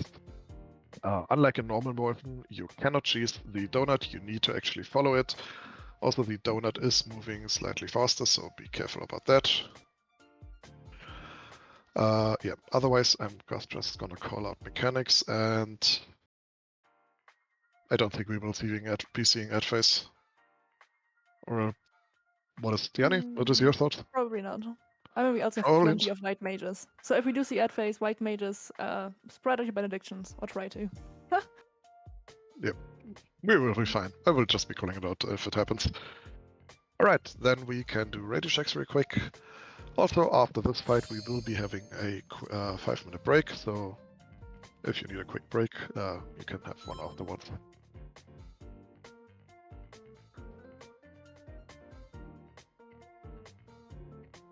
With A, B, C, E, F.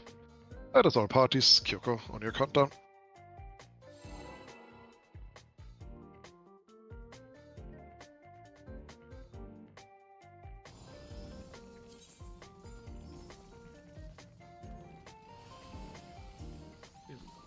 Seven, 6, 5, 4, 3, 2, 1, and full.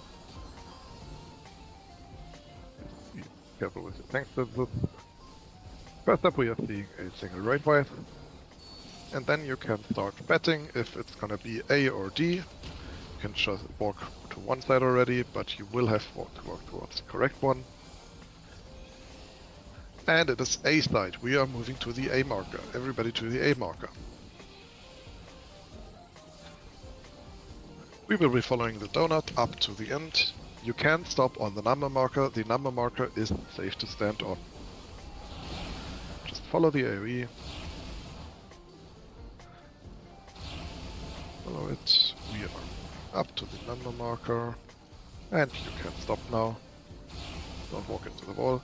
And we are moving to 2. Move to 2. Move to 2. Move over to 2. Before we are moving back to 1. Or if you are a rebel, you can move to 3. We are standing on 1. We are waiting for 3 hits on the 2 lane before moving over there. I am going to count that down. 3, 2, 1, move now.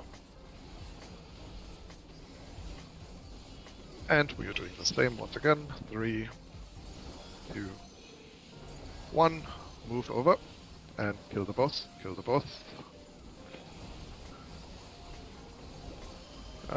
We are seeing that phase. Oh, Oh god, okay. Alright, be careful, there's traps up ahead.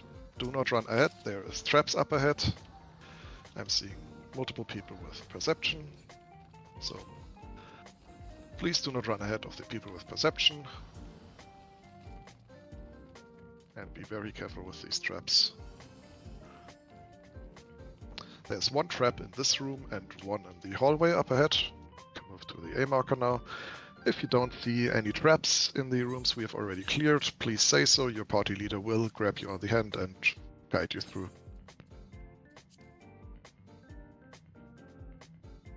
There's more traps downstairs. We are having one trap in the hallway and 3 traps in the room up ahead. Be very careful with the room until it's clear. Until it is cleared. There's one more trap, perfect. All traps have been found. You can move around them. And move to the area in front of Trinity Avowed. If it is your first time, you can, or you have below 6 health raise, you can already stand on the eastern edge of the bridge. Otherwise, feel free to disperse a bit. And we will be seeing each other at 37. Pause. So we have a quick 5-minute break now. Enjoy your break. Hydrate, go to the toilet. Some people do shower. Be back in 5 minutes.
is anyone still here who is very experienced with mid-combat action swaps at this point? Moderately. How long a delay do I need to put between the using of excellence and overwriting said excellence with Flare Star to not have to do the embarrassing retry?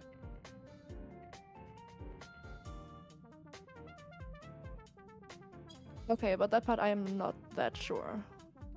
I normally just open up the menu and then do a GCD and then I continue. I have literally always been terrible at this. If I have used GCD, I have somehow been more terrible at this. Okay, well done. So I will. Yeah, I will wait 1.5 seconds. I'm not 100% sure on this, but I think it's also ping dependent. Oh, that's surely. I mean, if you have an 8 ping, I can give you advice. Well, see, normally I should have single-digit ping. However, other times, despite being connected to the exact same server, I have had ping so bad that I don't get to see exo waves. So there's a small amount of variation there, just, you know, a few seconds per mudra, but, I mean, we make it work.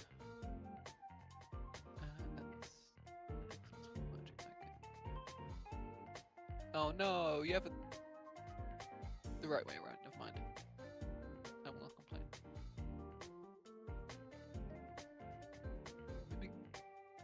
There we are. Thank you!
It is so rude that the funny numbers sign does not count Phantom and Dahu as encounters.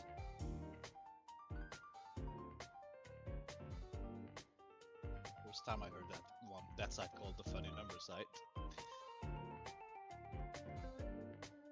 The lumberjack site? Oh yeah. I'm very into lumberjacking. The Excel spreadsheet site. Yes. Right.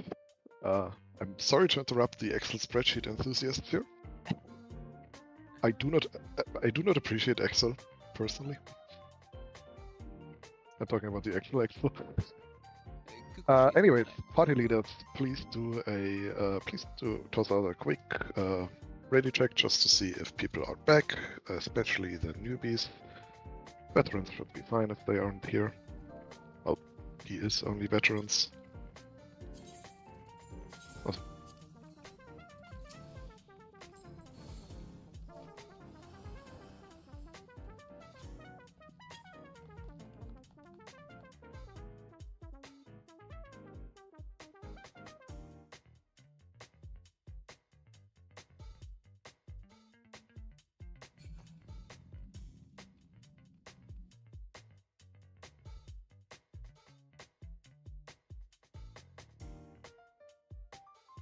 In the meanwhile, the magic and physical excellence targets have been marked. Ignore 1 is the physical, and bind 1 is the magical target. So if you want to do excellence memes, your targets are marked.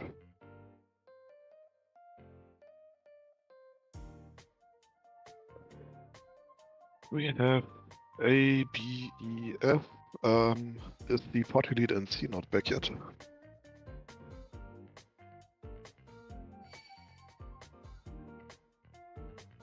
If so, if somebody else in there could quickly just toss out a ready check to see what the status is.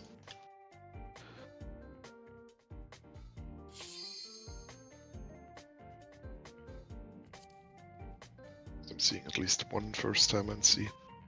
Entire party AFK. No one left. Yeah, apparently, or nobody feels talked to. Laura. Perfect. Thank you very much. That is fine. The party leads will probably know what they are doing. Alright, in a bout of madness, Diyani has offered me to do Trinity Avowed as well. I'm gonna take up that bout of madness. And also gonna be doing Trinity Avowed with you guys. Trinity Avowed is probably the most difficult in terms of personal responsibility, because in here nobody can tell you where to stand exactly. You will have to figure out things for yourself most of the time.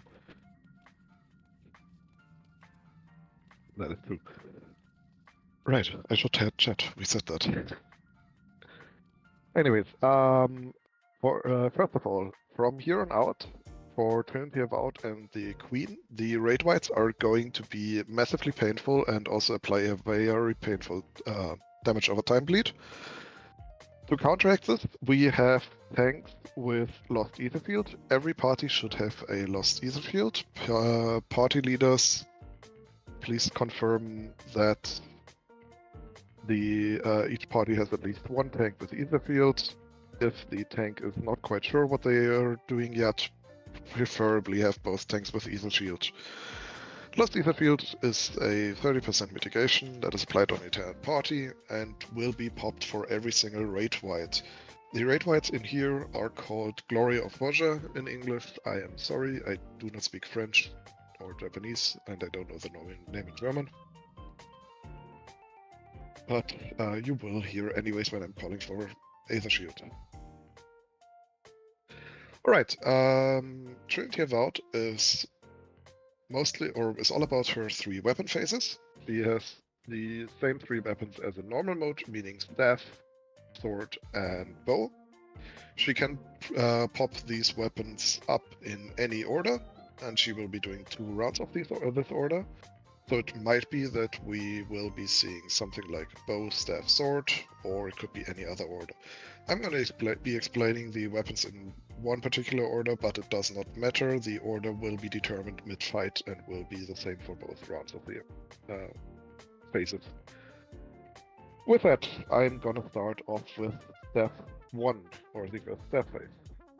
Whenever she switches to staff, she will be doing a point-blank AoE you need to get away from. There is no melee uptime for this. You need to get away out of melee range for this. For step 1, she will be first applying a hot or cold debuff to you. This is the central mechanic for the entire fight.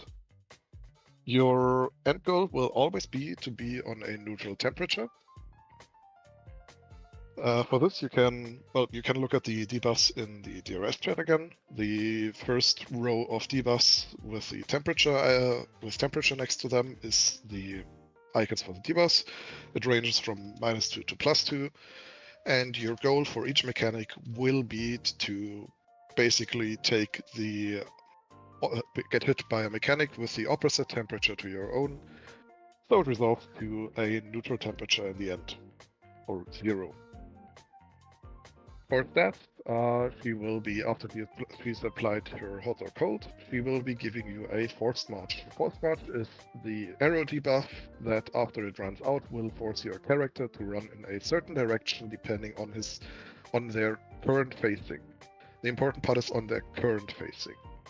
It will carry you exactly 2 tiles. So if, for example, as you can see me jumping in the front right now, if my arrow is pointing to the left, after the debuff runs out, I will be running 2 tiles to the left and end exactly on the next whitest tile over here.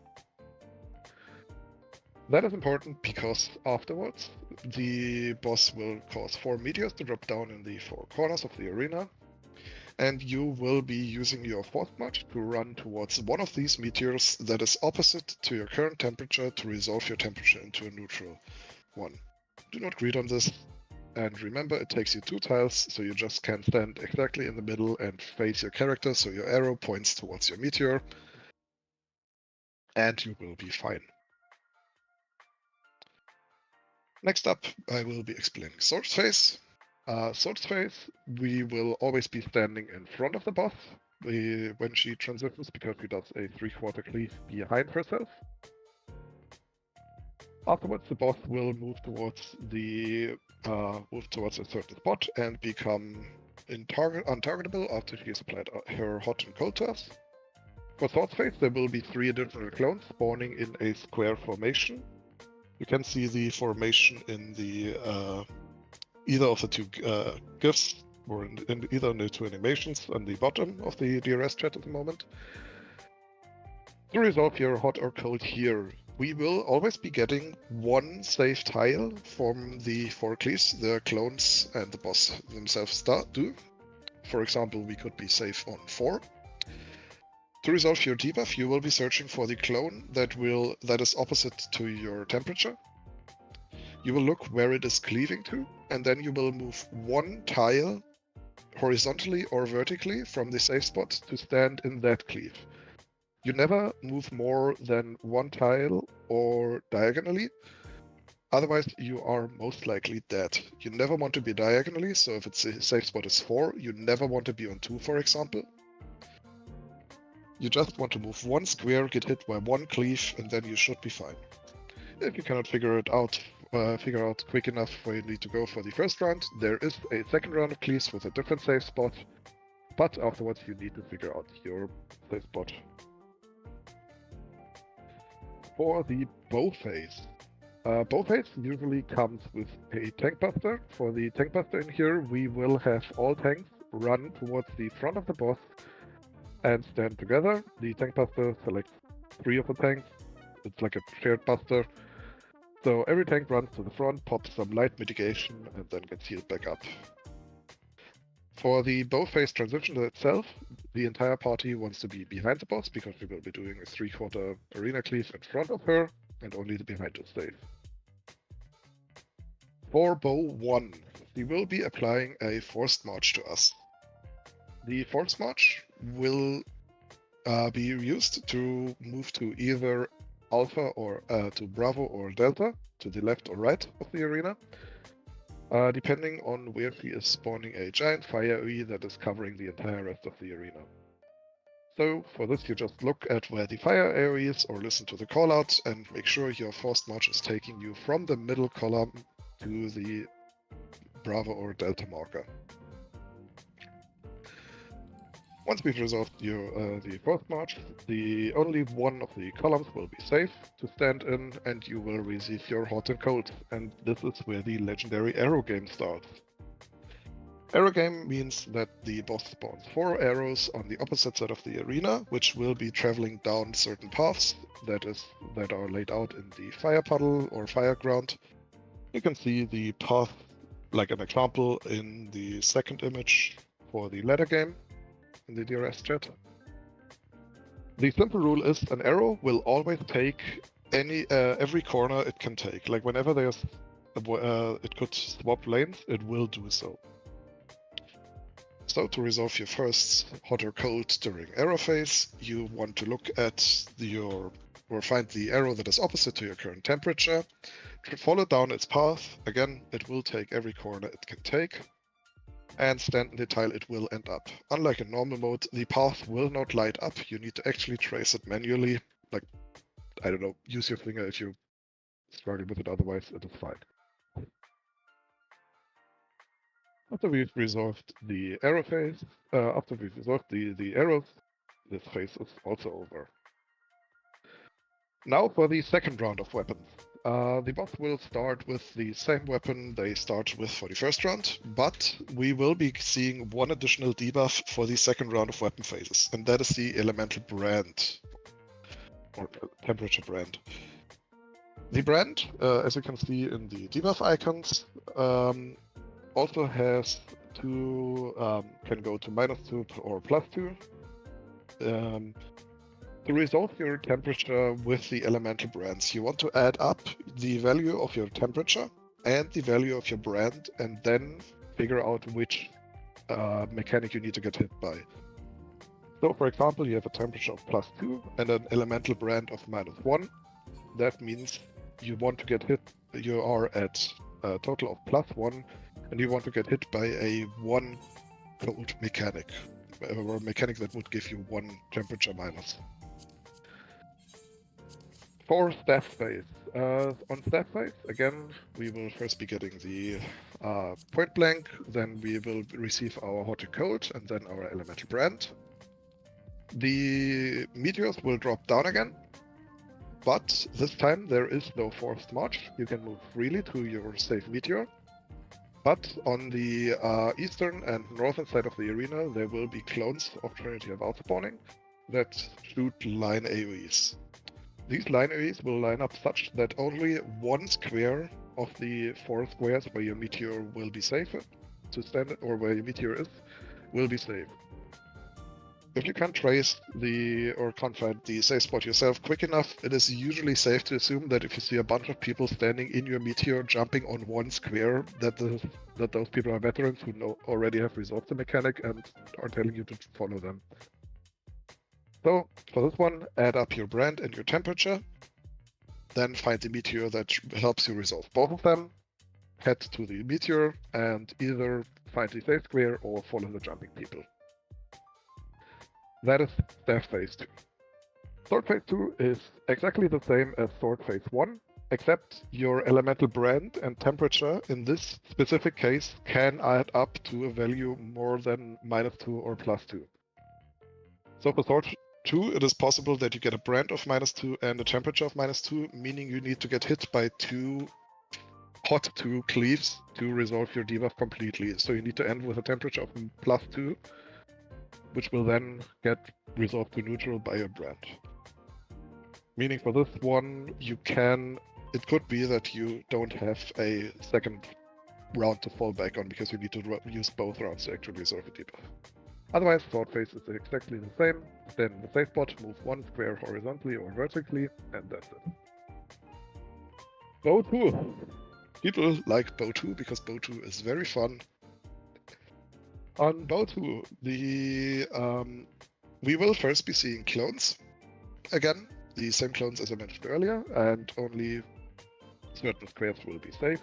For example, the white squares, it could be other squares.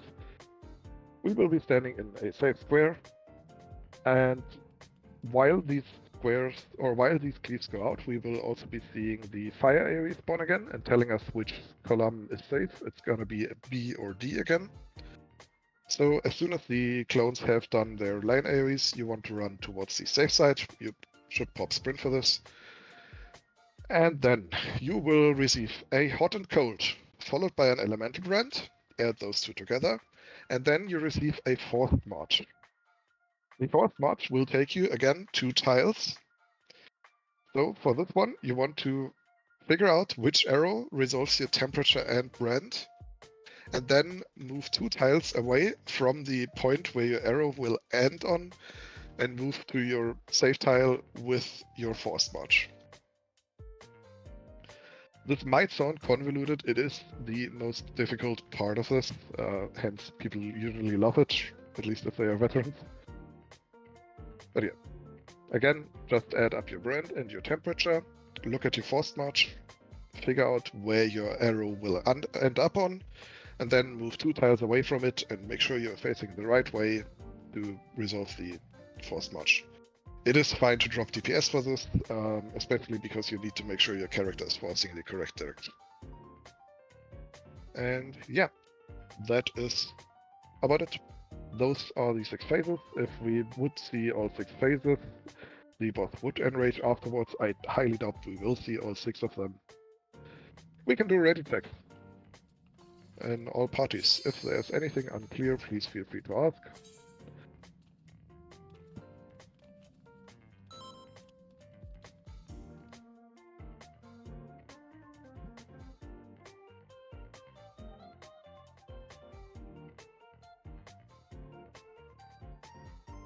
The parties are ready.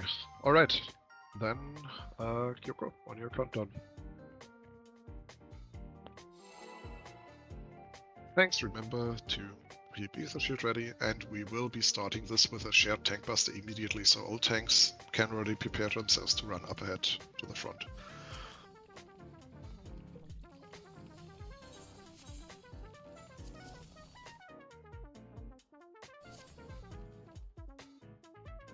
Thank you. 7, 6, 5, 4, 3, 2, 1, go. Again, all tanks can move to the front and pop some light mitigations. We will be seeing a tank buster.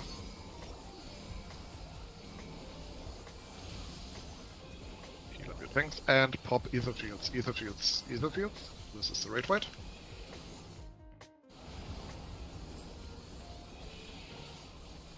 Your forecasters can help with healing. And then we will go to the front. Everybody go to the front. It is sword. Everybody go to the front. Can already move to the back. We will be sealing staff next. So everybody Away. go out of melee. Get away, get away, get away. And lastly, be behind the boss. This is bow. So we will be starting bow, sword, staff.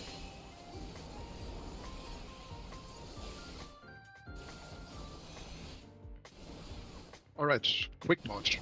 Tanks go to the front again and pop some light cooldowns. Pop some cooldowns. And then use your forced march. Look at your forced march. You will be using your forced march to go to Delta. Go to Delta with your forced march. If somebody dies in the flame, you can try to rescue them if they resurrect. You receive your temperature. Find the arrow that resolves your temperature and follow its path down. It will take any corner it can take.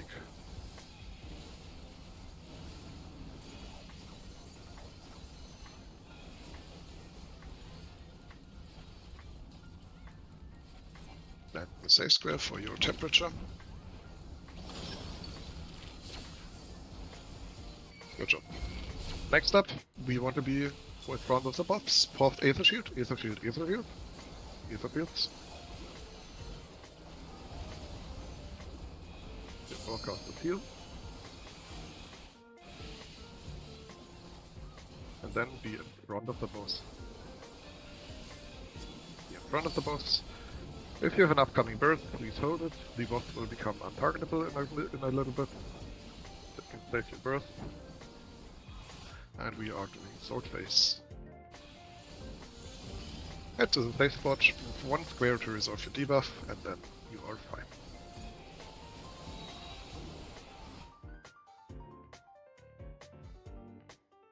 First safe spot is on 2. First safe spot. No, not 2. Fuck. No, it's 3. 3. Safe spot on 3, 3. 3.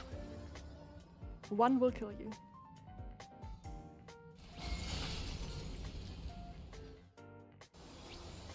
Second safe spot is on 1. Safe spot on 1. 3 will kill you. Sorry about that miscall. Back to the boss. You can pop Aether Field. Aether Field, Aether Shield, Aether Field.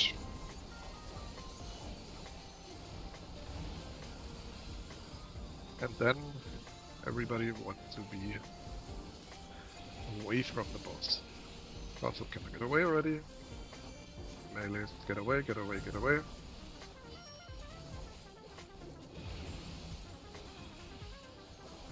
And then everybody go to the middle. We are getting our hot and cold.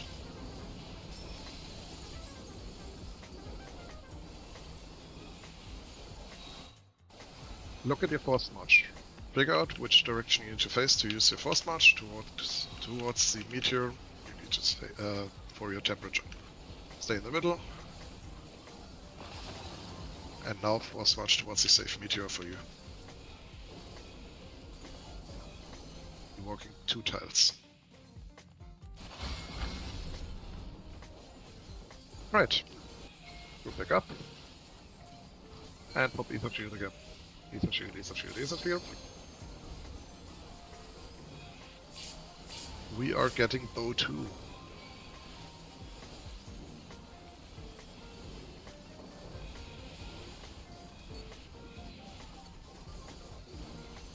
Be behind the boss, be behind the boss. Behind the boss.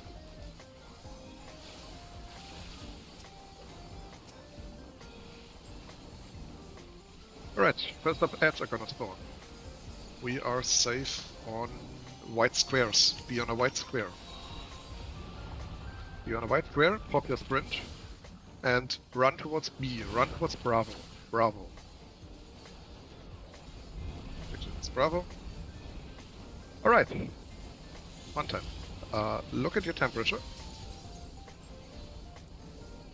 Then look at your elemental brand. Add them up together. They may be neutral, then you need to follow no arrow for the emptiest pair. Look at your force march. Figure out which direction you need to face.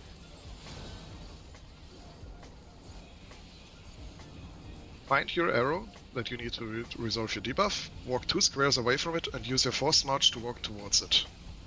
2 squares for your force march.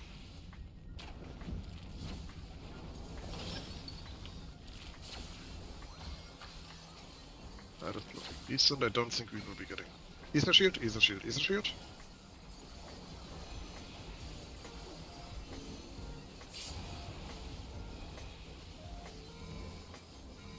Tanks to the front, tanks to the front. With mitigate. Sorry about that.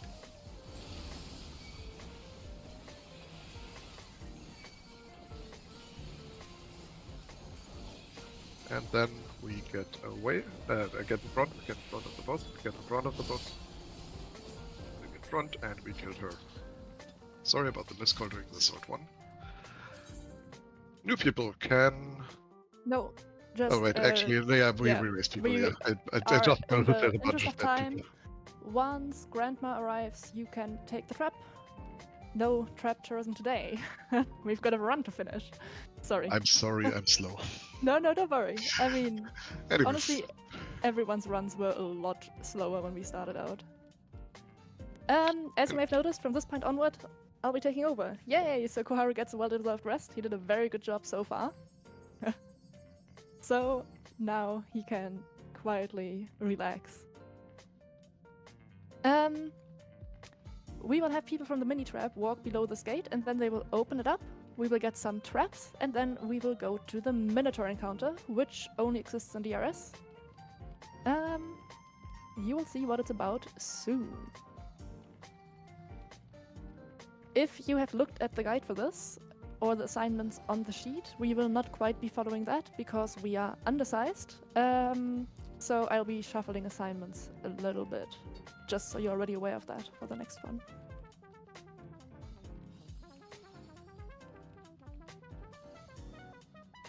Did the mini trap get popped? Ah yes, I see people running. Coming on the horizon. Oh no way. Yes. In the interest of time, people proceed to not pop the trap. I mean, it is quite far away. It didn't let me through at all. What the hell? It's so fast. Alright, remember there's traps. We are not in that much of a rush.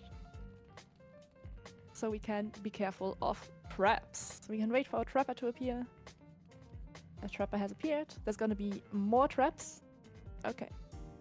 And then there's gonna be one more trap on the bridge. Make sure not to run into that one. Perfect.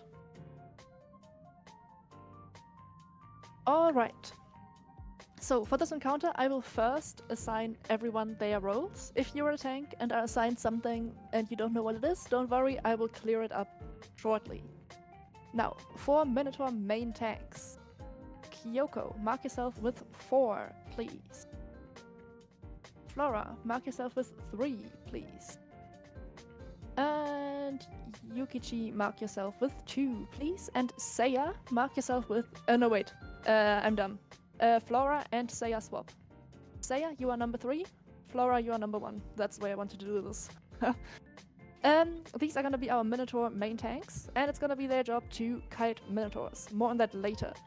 First off, I'm gonna sort out Trapper tanks. Trapper tanks are gonna be responsible for blowing up traps that will spawn with 1 in each corner of the arena, or like quarter of the arena. It is gonna be myself trapping from 1 to 2. Let me just put that in yell chat. Of 1 to 2. Then I would like to have Mari trapping from 2 to 3. Distant from 3 to 4. And Mothla from 4 to 5. This leaves us with only 1 tank without a job. I think it's Murdvola, and you can be backup for number 3, since Seiya, as far as I'm aware, has not done this before. Now. I have, but not successfully, sorry. Oh, okay. I mean, it's okay. That's why you get a backup. Just to reiterate, 4 to 1 is Mothla, not Midvola. Because yes, it is Mothla. Yes, Murdvola, you are backing up your co-tank on 3. Sorry, Mothla and Murdvola are kind of close. I didn't make that very clear. Also, we're missing the trapping from 3 to 4, which is distant. Yes. Perfect. So, why did we sort all of this out? Basically, this fight is all about the add phase. During the add phase, we will only have 2 rings available. There's going to be the inner ring, which you can already see either in DRS chat or in the brighter tiles on the arena floor, which is where our healers will be, and they'll be doing something separate, basically.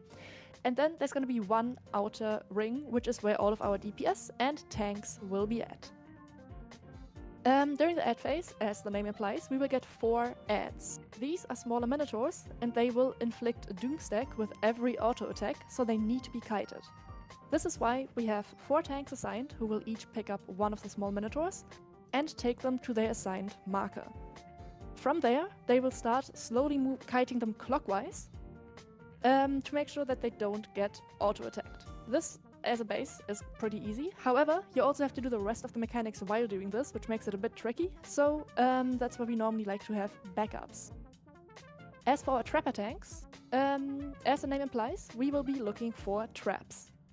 At the start of the add phase, we will get traps spread out on the outer ring.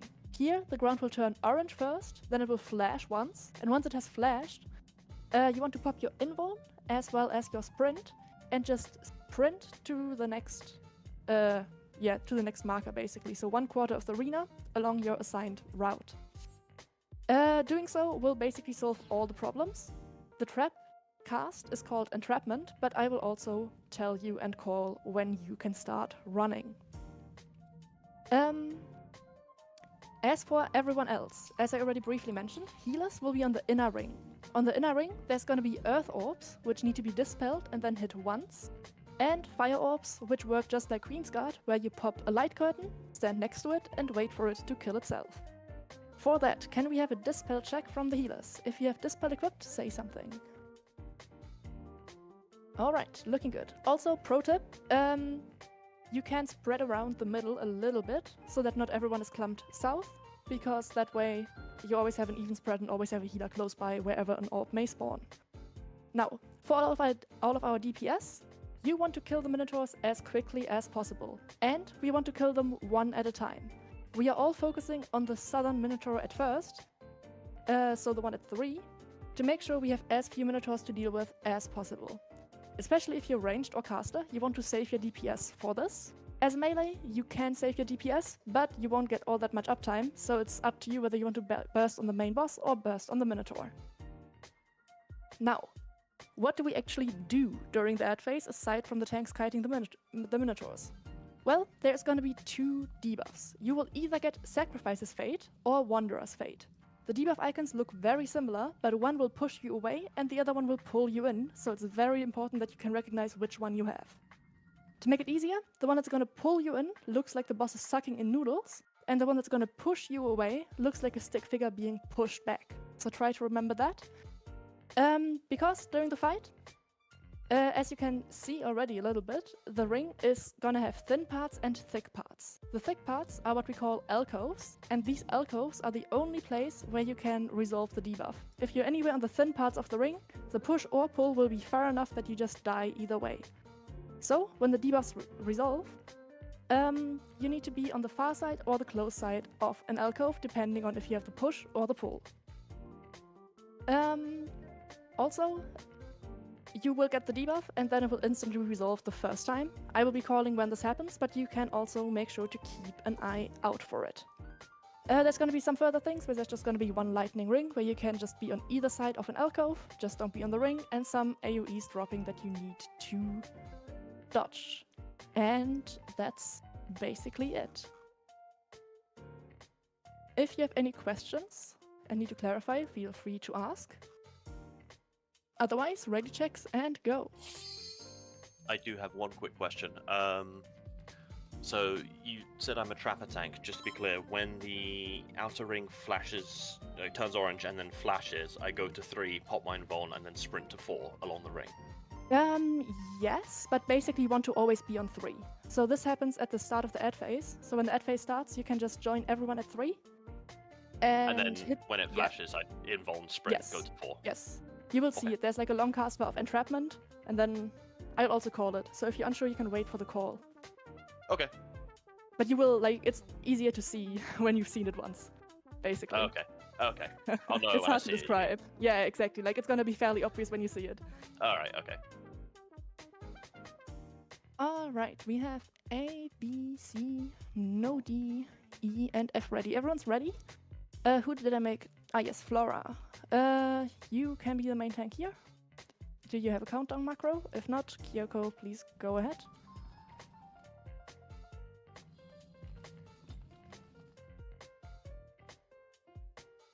Okay, Kyoko.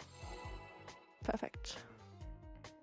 We will start out with some basic mechanics. There's gonna be a tank buster, a knockback, but it's all fairly callable. That's why I focus my explanations on the ad phase.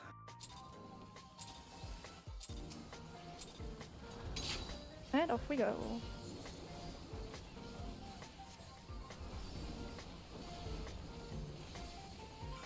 Alright, that's the tank buster.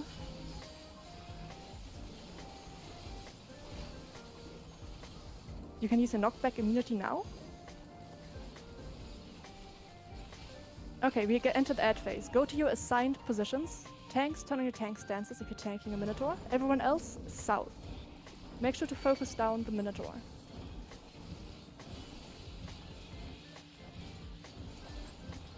Trapper tanks, just wait at your spots.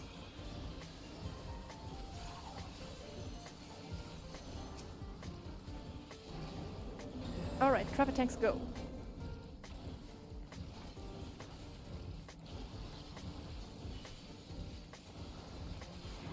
Alright, your debuff has gone out. Go to an alcove and resolve your debuff. Resolve your debuffs.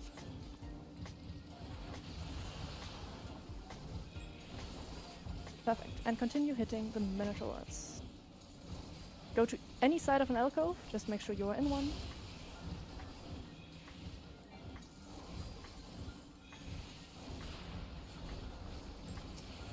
Alright, and only one last Minotaur left. Very clean.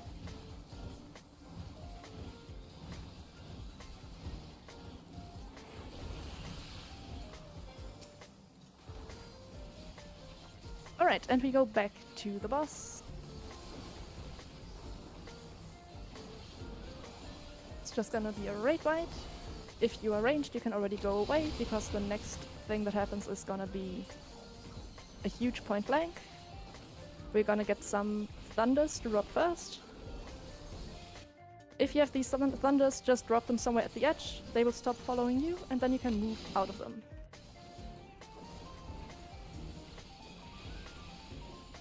Okay, everyone get away from the boss. Max casting range is safe, any closer is not. Try not to run into a lightning, but if you do, just don't die to it. Alright, 2 more sets of lightning. Everyone else, we want to stack up in the middle because we're baiting a proximity marker. So if you're not currently dropping lightning, you want to be stacked up in the middle.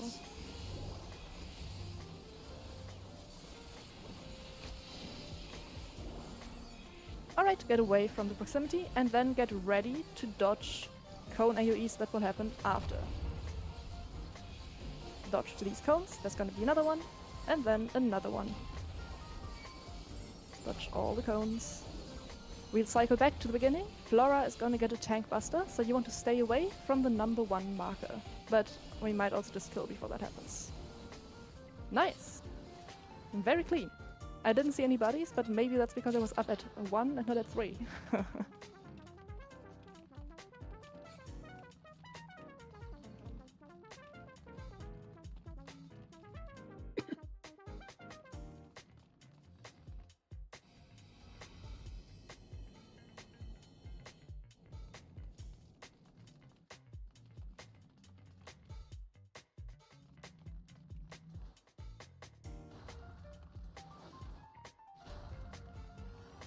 Alright, time to enjoy the cutscene for all of our first timers.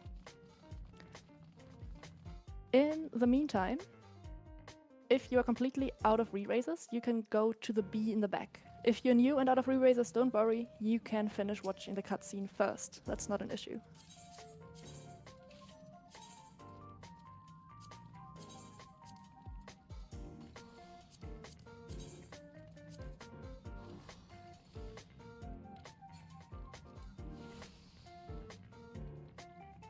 No standard marking for magic excellence is the targeted chain, right? Sorry? Yes. Chain targets magic. Let's see our tanks. Okay, yeah, we do have exactly the right amount of paladins and gunbreakers. If you don't mind, Mari, can you mark yourself with 1 and start out tanking? Then we have Flora taking over and Kyoko doing it last. Tank Mari, of course. By the way, Mari, have you tanked it before? I think so, right? The very first one?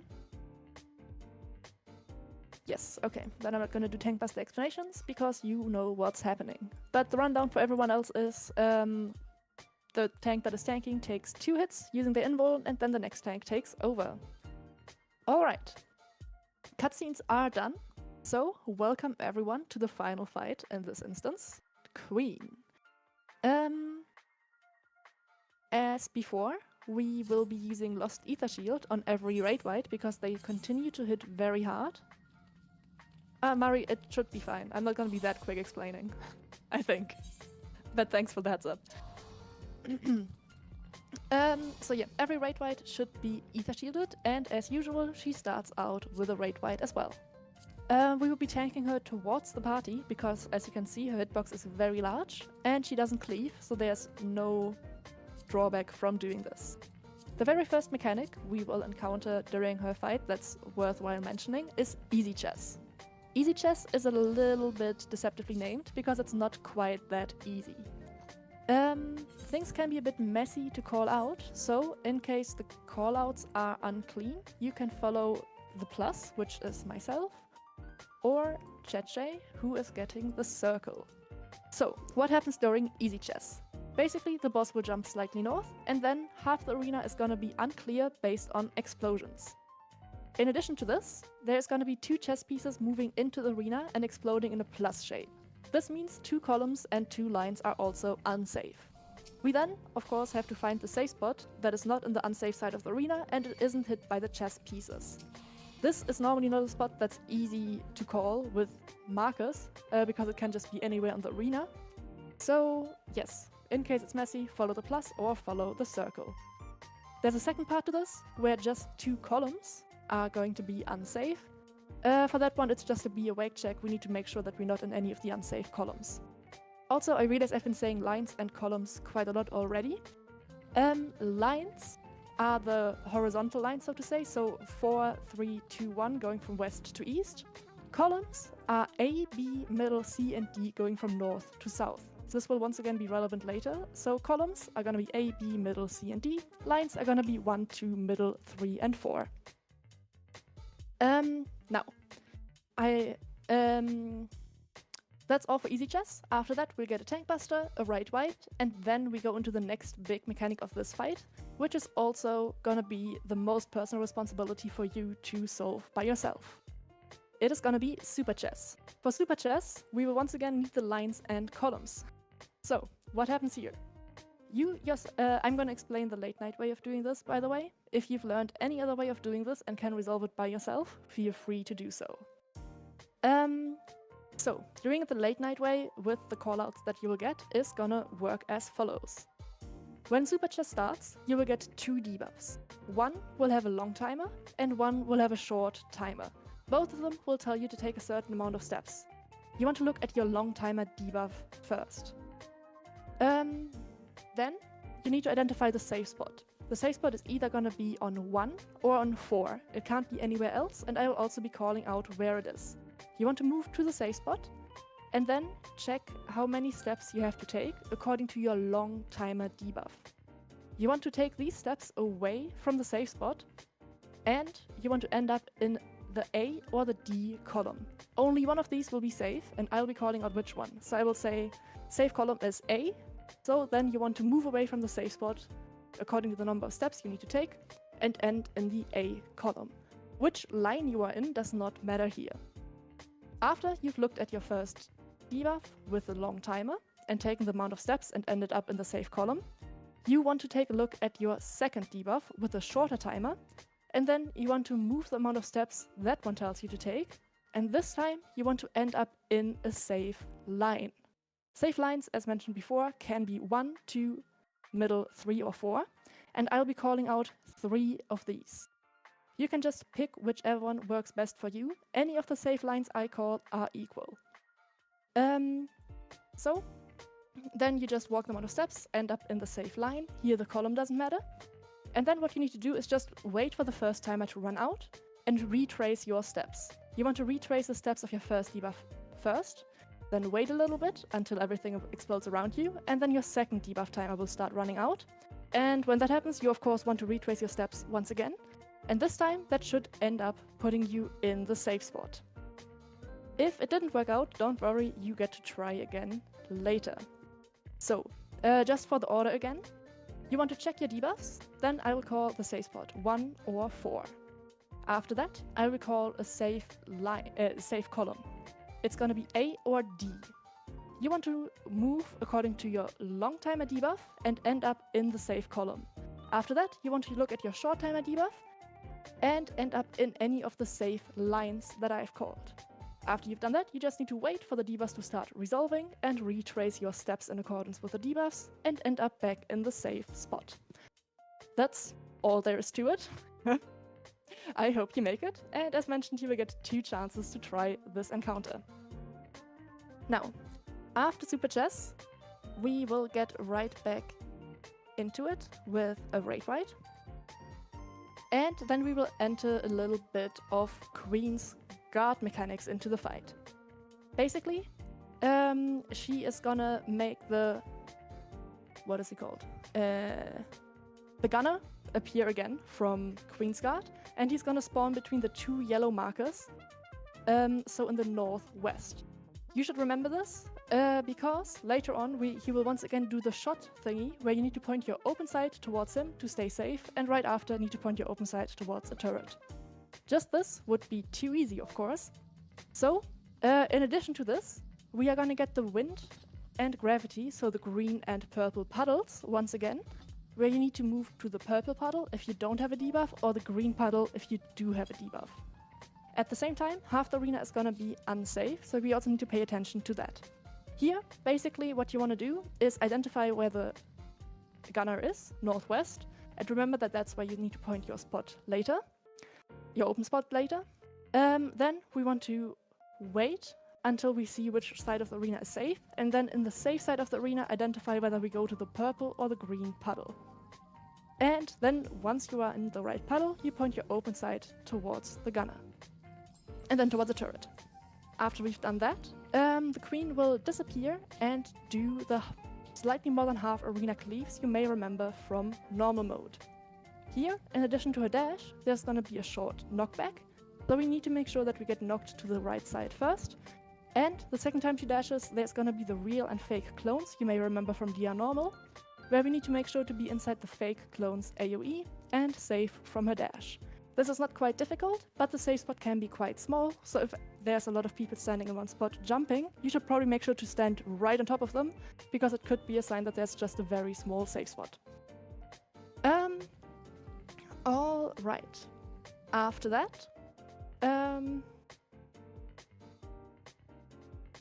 I realized I've skipped one mechanic.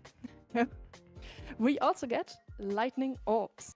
So, lightning orbs are what most of us brought our light curtains for, because lightning orbs are gonna spawn all around the arena, and they will do a moderately large lightning AoE around themselves that will one-shot you if you get too close and don't have a light curtain active. If you don't have any light curtains, you can just make sure you look at them and stay away from them. But if you do have a light curtain active, your life is very easy. You just need to activate your light curtain and then you can be anywhere in the arena. As for activating a light curtain, you can pull it to your hotbar to make it easier, but it does take a GCD action. So make sure your GCD isn't rolling when you try to use your light curtain. It's gonna be our ultimate goal there to reflect one of the lightning orbs until it dies, but that should happen more or less naturally. And then it will make a dome that will keep us safe from the next raid wipe the boss is going to do. At the same time, there's gonna be dispels on the boss. So, all the healers that had the dispel during Minotaur probably still have it equipped, so I have faith in you guys that you will just keep dispelling. Perfect. So, with that taken care of, we will go back to the fight, and let's just imagine we are now at the second super chess. After that one has resolved, we'll get another tank buster, and then we will bait another knight from from the Queen's Guard fight, who will do either the be close to him or be far away from him and make 3 sides of the arena unsafe. So we just once again need to be on the safe side, close to him or far away from him, depending on which mechanic it is. After that, we will get a repeat of the lightning orb mechanic, which I just explained, and then we'll get a raid wide. We might see another mechanic from DR normal, where you have the thick blue knockback line. Here you will have to do that at the same time as bombs, so I'll tell you whether you want to get knocked back to big or small bombs. But we will probably just skip that one. All right. Ready checks, please. Let me know if anything is unclear. This boss is quite complex.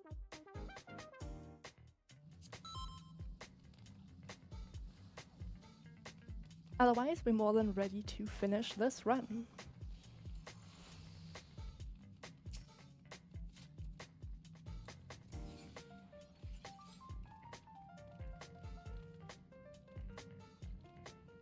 Yes, remember to eat food.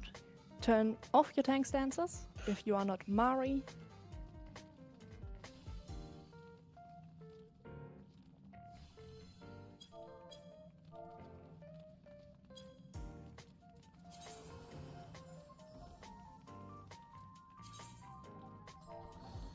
Okay, we have A, B, C, D, E, F ready. So, Mari, do you have a countdown? If not, we can ask Kyoko to do it once again. Perfect.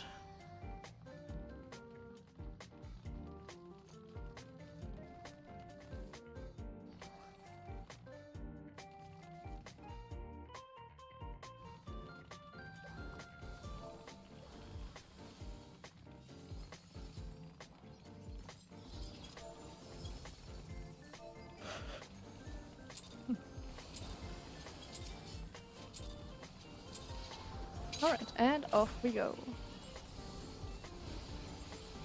Remember, you can keep her facing towards the group, it doesn't really matter. Makes it easier to heal you. Yes. Ether Shield, heal, mitigate for this raid wipe. And next up is gonna be easy chess.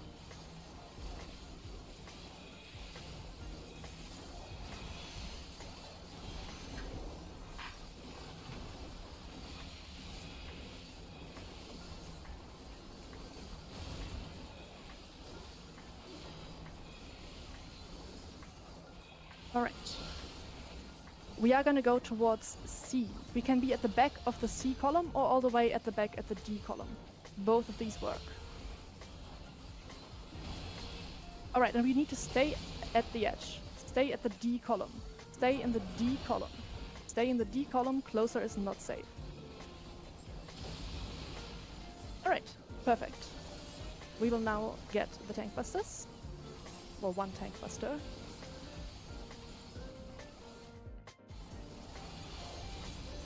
Use your invuln for 2 hits. First one. The second one. And the next tank takes over. Perfect. Another raid wight to Ether Shield, heal and mitigate. And we're going into Super Chess.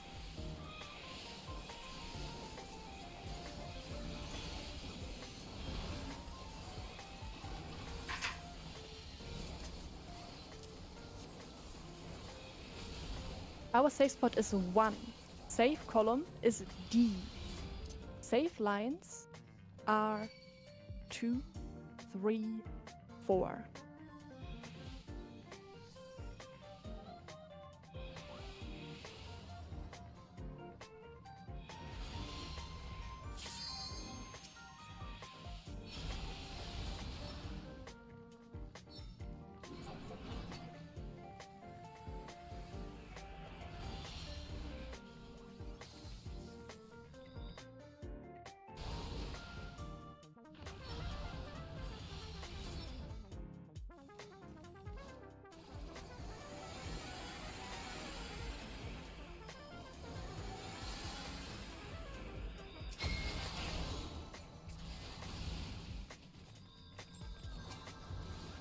Alright, get back to the boss.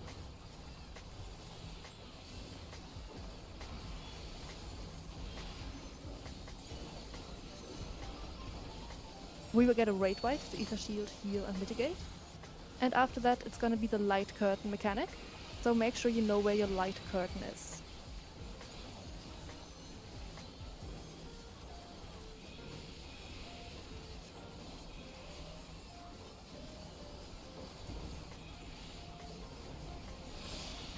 Okay, use your light curtain now. Use your light curtains.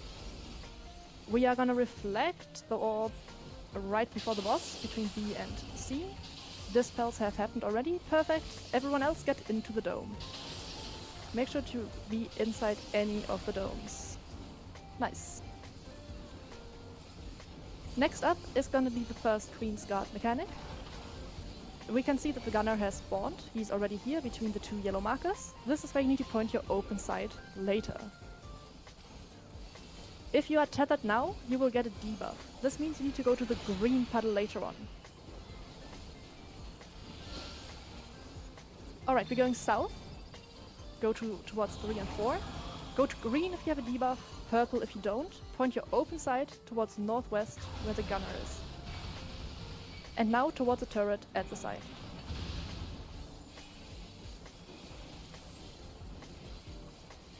Next up is a tank buster.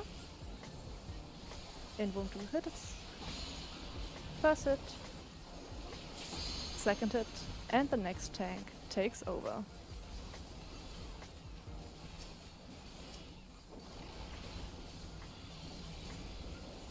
Alright, you want to hold your next burst. Do not use your upcoming burst. The boss is gonna disappear very soon, so you will not get to finish your burst phase. She's gonna disappear and do the arena cleaves. And that's gonna be the knockback. Alright, get knocked towards 2 A and B. Between A and B. Oh, sorry, that was a miscall. Okay. Next up, we are in the very small spot next to 4. It's gonna be a very small safe spot. You need to be on this exact tile. Okay. And we now have time for one burst phase before we go into our second super chess. Ether Shield, Heal, Mitigate. Sorry, the call was a bit late.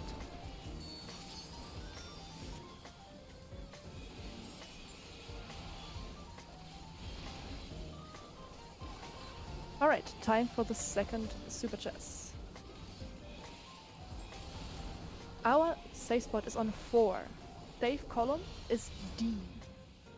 Safe lines are 1, 2, 3.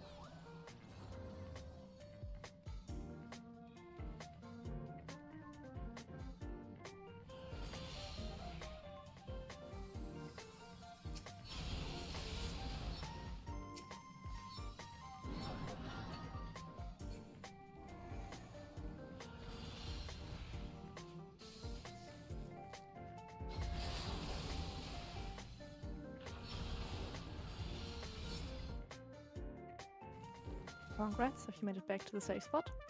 If not, we will be very close to having our LB bar filled up after this hits. So as soon as your LB is filled up, just wait for it to actually be an LB3.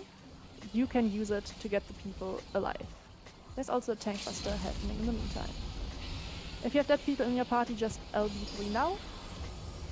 And if you haven't done so yet, please stop LBs now.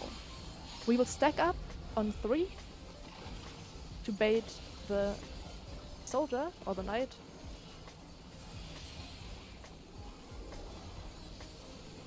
Alright, he's gonna jump to us, make 3 sides unsafe, and then on the open side, where there's no yellow nail, we want to move away from him. Get away on the side kind of towards B. Alright, this is just like DRN, just don't get hit by the line AoEs. And congrats! On your new clear of DRS. I don't think I'm that much responsible for it. So also say thank you to Koharu for getting you this far. And of course, thank you for the prep and bringing all the actions we need. Congrats everyone.